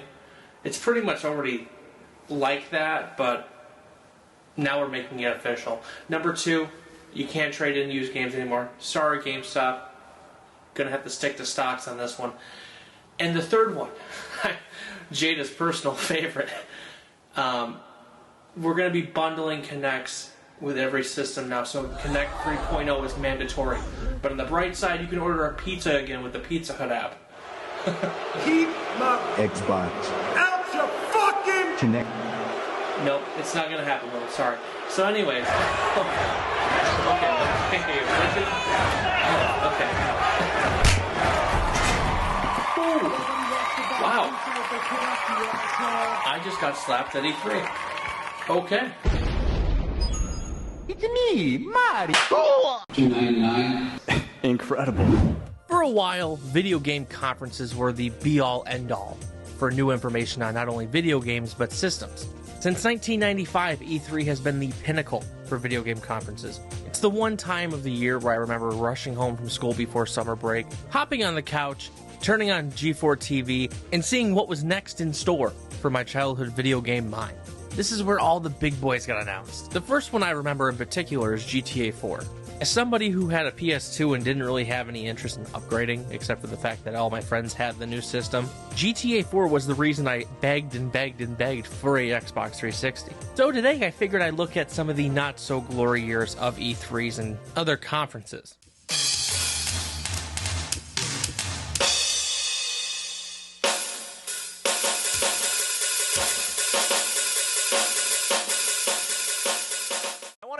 I want to hear a crazy scream if any of you guys win the Xbox One. I just want to see you like jump over to the main stage of the lounge and show off your Xbox, right? That's the excitement I want to see, because that's what I would do. Nobody's gonna do that. This is during a time where Xbox One wasn't really that popular. Fortunately, we have a product for people who aren't able to get some form of connectivity. It's called Xbox 360. It was fun. It was really fun. I don't have an Xbox, but it was really fun. Great. Well, you know what? Let's go ahead and spin the prize wheel and see if we can send you home with an Xbox One. Yeah, I can use this on my Xbox I don't have. Do you see what I mean? Already. The first wheel spin. Somebody got a controller for a system they don't have. That's cool. All right. Well, it's not the Xbox, but you did win a year-long Xbox Live Gold subscription. Here's a year of the subscription for a system you don't have. Enjoy. It's still good, right? The Xbox One controller. Do you have an Xbox One at home? I don't. Nervous? Why are you nervous? You're gonna win a fabulous prize no matter what. Yeah. Well. Help. Please help.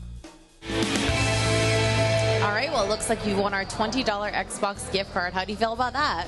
Pretty awesome. Great. Well, what do you plan to spend that on? Well, anything that's good to use on Xbox. Awesome. All right, well, let's go ahead and get that prize to you. Cool.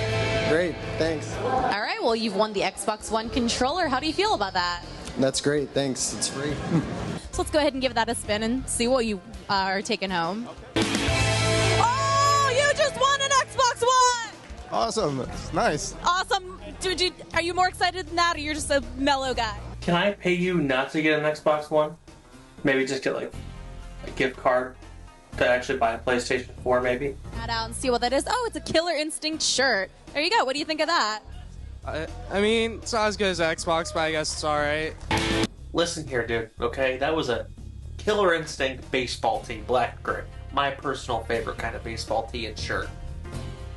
I'll take that gladly. Well, it looks like Will was incorrect, but hey, you've still got a $20 Xbox gift card. Oh, sweet. $20 gift card. I can buy a pizza from Pizza Hut on the Xbox app with that. You just won an Xbox One! Yay. You could have told this kid that his dog died, and he would have been more energetic about it and showed more emotion than him winning an Xbox. Congratulations, thanks so much. He wasn't too excited, he's just walking off with his Xbox, but anyway. Alright, congratulations, you've got yourself a new Xbox One controller. How does that feel? Bad, because I don't have an Xbox One. Final winner, step on up. So your teammates did not win the Xbox One. Do you think you're going to? I hope so. I want to give it to my friend. Alright, well that would be nice. And you have also won an Xbox One controller. You were ready for that, right? Yeah, but the kids are wizards on the sticks, so it was a challenge. Yep. All right, well, let's go ahead and spin the prize wheel and see what you're going home with. No whammies. Big money, no whammies. No whammies. Stop.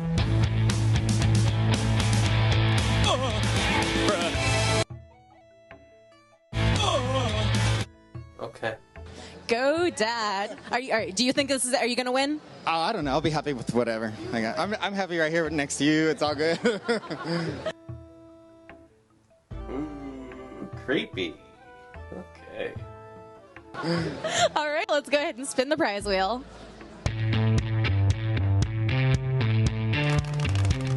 Just wondering if I win, I might hug you.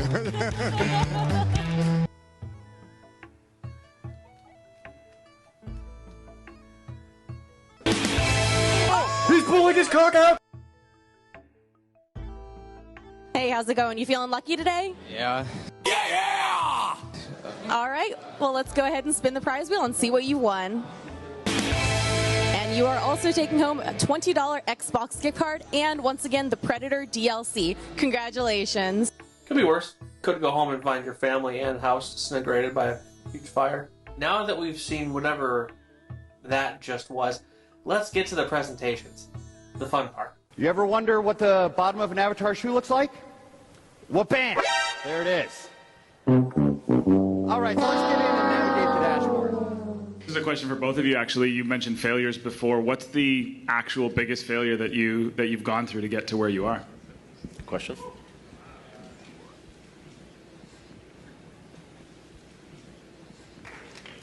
Huh? Who goes first? This dude's coming right out the gate with the big question. Fallout 76. Had a lot of difficulties at launch, and we got a lot of well-deserved criticism. Now look, I know we sent all of your pre-order exclusive helmets out with mold and mildew on all of them, but please, trust us on this one. Please buy our game. Hi, I'm Project Leader Jeff Gardner. Fuck yeah, we put a battle royale in Fallout 76. Uh-oh. Somebody just used a naughty word. Oh man, they're going VR. Yeah. They're going VR. Yeah. And everyone, Boogie here, Boogie Woogie's like, no, they're not. There's no way they are. Indeed, they did. I forgot. Wrestling superstar Kenny Omega was in the same room as Boogie. 2019 before COVID was a hell of a time, I swear. I'm here to announce Ubisoft's new subscription service on PC called Uplay Plus. Hey, Patrick. What?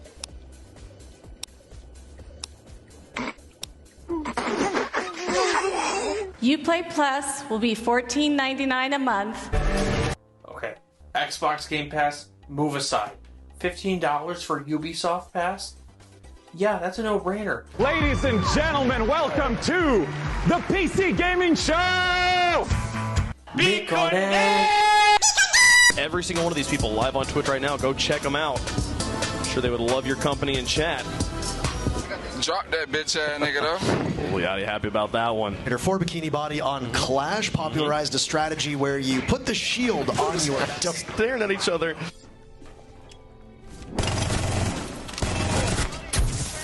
Huh? What? What happened? Oh no! No! With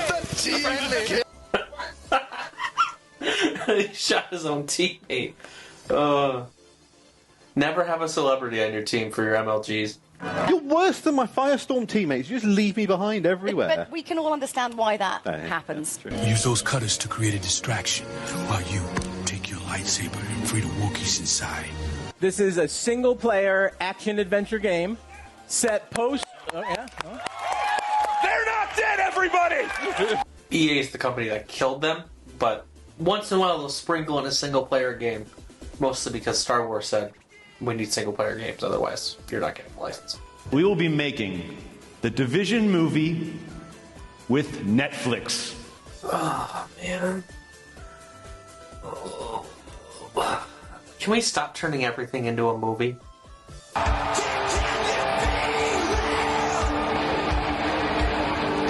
What is Keanu Reeves doing? It's a Matrix game? What's that? Oh, Cyberpunk! Is really going to be breathtaking. You're breathtaking! No, you're breathtaking. Actually, on second thought. Never mind that one. Maybe not. Spoke too soon. And to be in a room, full of gamers, the excitement level is just totally something else, Now, Piers, what kind of zoo are we going to be running here? So many, in fact, that we recently... And a group... and if you haven't played it yet... Keep on interrupting the guy. By the time the conference is over, we won't even know what game he's talking about. What you got for us? Today we're here to announce the new Samsung C27 RG. Sorry, what? Xbox One X, the most powerful console ever made. More powerful than any other console on every dimension. 6 teraflop GPU, 12 gigabytes of GDDR5 memory, 326 gigabytes per second of memory bandwidth. Now, let's see what this monster can do. Exclusive world premiere.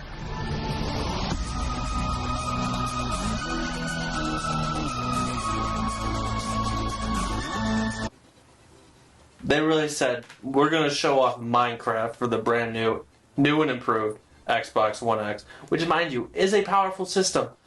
But I wouldn't have led with Minecraft. At least not for the first game. Okay.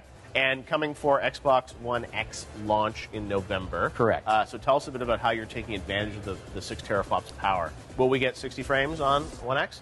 It'll be 30 frames. 30 frames. Okay, so 30 frames across all the systems. Imagine announcing a system so powerful that you're locked at 30 frames per second. Imagine announcing a system so powerful that you're locked at 30 frames a second. Proud to show you what the game looks like on Xbox One X running in 4K. Carl, kick it off. Give us a little taste here. Yes, so here we are in the open world of Egypt. This is the demo that we will be showing on the show floor here at E3. Bayek is riding into the Fayum, one of the regions in Egypt, the most southernmost region. It's a beautiful area. We've come in from the desert. I love how they're showing off this 4K Xbox One X game. But they're using a 4K monitor and the camera is on the monitor. They're not even capturing the footage. It's beautiful. That's at the PC Gamer Show. Oh, that's right. It's at the PC Gaming Show booth. We have our own booth here at E3. Yes. Oh, I'm glad that two of you are very excited to hear that. We expect 500 million viewers of esports around the world. 500 million. $1 million bonus for being the Grand Slam winner. $1 million. All right. $1 million. Stop. Please stop. This is so hard to fucking watch. What up, guys? Oh boy, here we go. Here we go. I've been waiting for this one. What up, guys? Thank you for having me, EA. If you guys don't know who I am, my name is Jesse Wellens, and I am a YouTube creator. So I am here to talk about Need for Speed Payback. If you guys didn't know, Need for Speed Payback,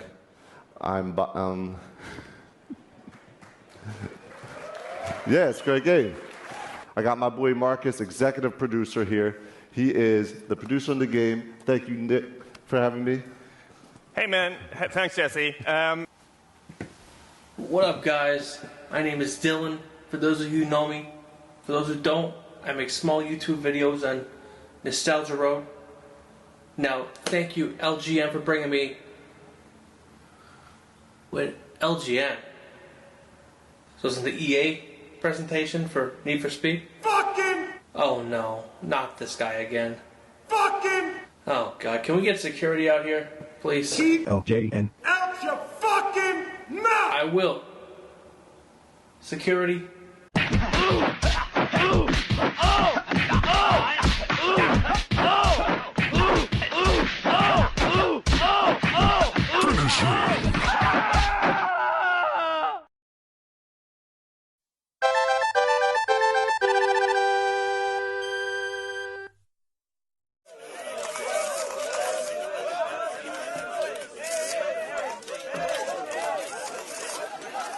First question, you. Yes. Perry, what happened out there? You got annihilated. Well, what do you want me to say? The guy's a supreme athlete. I did the best I could out there, and I got demolished. Better luck next time, you know? I got a championship to regain. You. Hey, New Yorker here. You ever try maybe a sport that's a little bit easier, like golf or something? No, I don't plan on taking up another sport that's easier. I love full contact sports. Boxing's amazing, even if it is Wii boxing. But like I said, Matt was a grade A contender. He won. The better man won tonight. But I am the better man when it comes to the general aspect of it. I am the best, in and outside of that ring. Right here, TMZ. You think you're actually going to be able to beat him? I mean, you got knocked out. You know what? I'm fully confident that I can beat him again. 100%. Let's go to the live replay, shall we? No, let's not look at the tape. Let's not look at the replay, okay? It's me, Mario. Keep my wife's name out of your fucking mouth. With the arrival of the Wii also came a new golden era for Nintendo. It turned into the #1 must-have gift for kids on every holiday list. Not only did Nintendo have Marios and Zeldas, they now had a motion control system that everyone wanted. Let's do this. Let's go, bro. Come on. Oh. Oh! Motion control was something very few companies used at that time, or up to that point. And of course, with the success of the Wii came all the copycats. But today we're not going to talk about the copycats of the Wii. We're going to talk about the one game that really made it what it was. At least the game that made it the must-have for the system. That's right, today we're talking about Wii Sports. So, put on those athletic sweatpants and get ready to stretch. And then immediately after 10 minutes of playing Wii Sports, get tired and sweaty because you haven't worked out in God knows how long. And then have every muscle in your body sore for the next 4 days. No, that totally didn't happen to me. Wii Sports was the first launch title in the past 3 generations to be bundled with a system. That's right, for some odd reason, Nintendo didn't bundle a game with N64 or GameCube, shockingly enough. It would go on to sell over 82 million copies, one of the most top-selling games for Nintendo. Maybe put an asterisk there because it was bundled with the system, but still. It's still a game highly sought after, not by just collectors, but by people that had a Wii in the past. So let's boot her up and get this game started. For your safety, please stick the Wiimote up your ass. Alright. Better stretch. Don't want to pull a hammy. Oh, yeah. Oh, that music. Just listen to it. Doesn't it get you amped up and want to go to a jazz festival or something? Probably a good idea to put this strap on, because the last time I had a Wiimote in my hand, it didn't go so well. Alright, let's see. What sport should I start out with? Well, I should probably take a shot at tennis and a few other sports to warm up and loosen up the muscles for the rematch against Matt. Let's see, do I want to clone myself, or... Yep, I'm going to clone myself. Tennis is pretty simple on Wii Sports, except for the fact that you can't move. You know, the one thing that you do in tennis besides hit the ball with the racket. That's right, the body moves for you, which, talk about an out-of-body experience, am I right? This sport's pretty self-explanatory. You just swing the Wiimote and hit the ball, and don't hit it out of bounds. I would hope it's pretty simple, but who knows?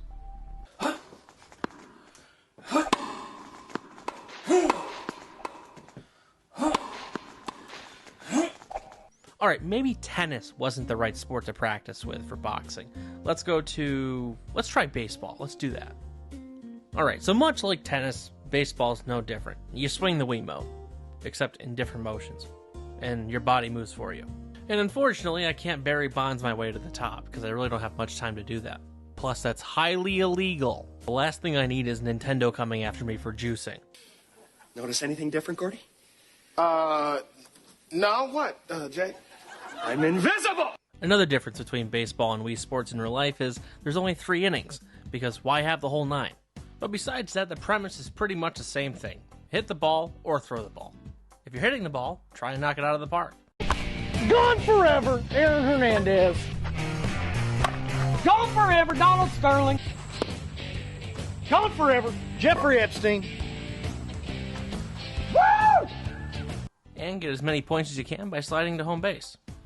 And when you're throwing the ball, do the opposite. Make sure nobody else can get to home base. Keep on getting them out. Pretty simple, right? Well, in this game it is.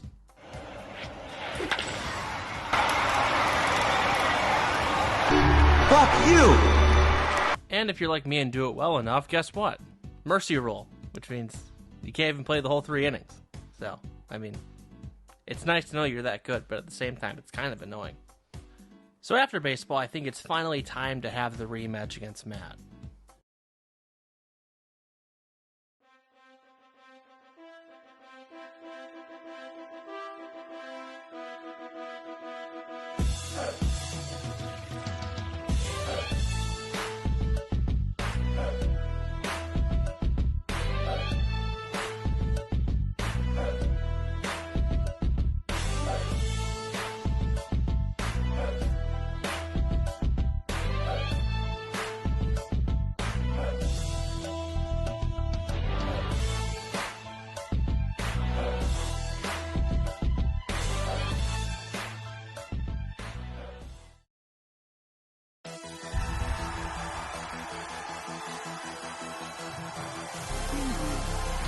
1. Fight!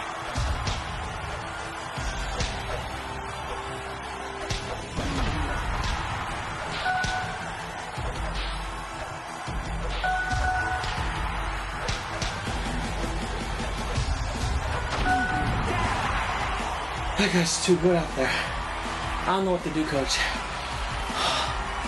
He low blowed me. I can't even breathe right now. Holy shit. Whew.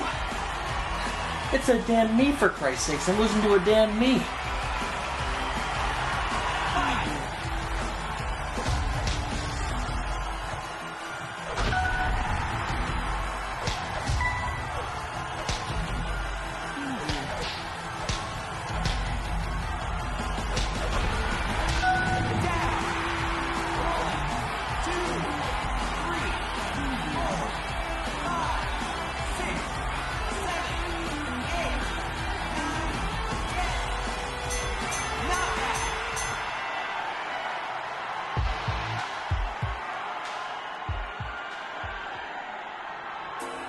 You got knocked the fuck out.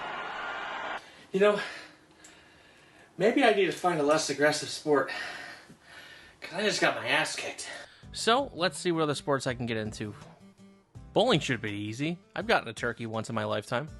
Bowling is pretty simple. You have 10 frames, and in each frame, you're supposed to get a strike, or try to, in each frame. Now, in Wii Sports, I'm great at bowling. But does that mean I can translate well in real life? No. Not at all. Something that'll take probably years to master to even think about going pro. You died. You suck at this game. The last sport we haven't tried yet is golf. If you want to call that a sport, let's give it a shot. This is easy. I actually like this. Get to hang out outside virtually, swing a club around, hit a ball, hopefully it goes in the direction you want. You can get drunk doing it. Sign me up.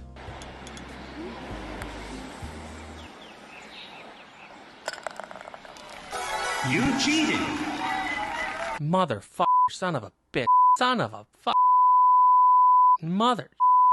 I'm gonna fuck.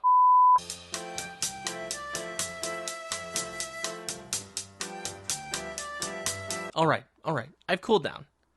I can do this on a professional level easily. And you know what? Just because of that, I'm calling out Tiger Woods. That's right. Me and you, Tiger, one-on-one. Alright, Tiger. You win. I'll cancel the show. But if I win, you have to win a Masters next year. Deal? Deal.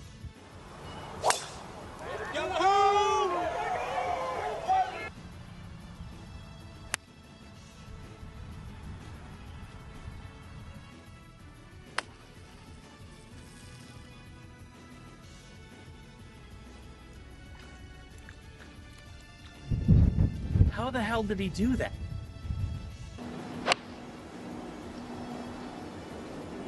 Tiger, what's it like losing in Wii Sports and an actual golf for once? Pretty trippy, actually.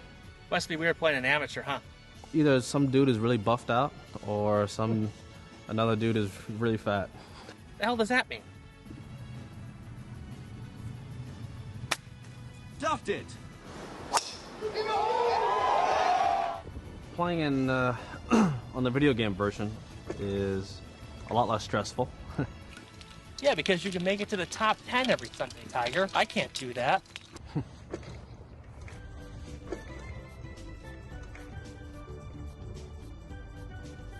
How the hell did you do that, Tiger? Absolutely amazing. The technology they've been able to capture what we see as a player from the same views and the same reads are exactly there in the video game. You know, I may have underestimated his skill. Good thing I'm driving, huh, Tiger? Well, unfortunately, I've hit a lot of people over my years. Do you want to get T-Bell after this? They're bleeding all over the place. I don't think they're really all that happy with me. Most of them are double over in pain. All right, Tiger. I may have underestimated you, but I'll end the show for a season. Any words of wisdom before we go? Sunday Tiger is playing Green Tiger, and Sunday Tiger is played by Tiger. And Sunday Tiger was not doing very well against Green Tiger, hence Sunday Tiger was getting destroyed by Green Tiger, which was being played by someone over here, and Red Tiger was played by Tiger. Oh. Maybe you should lay off the drink cart for a bit.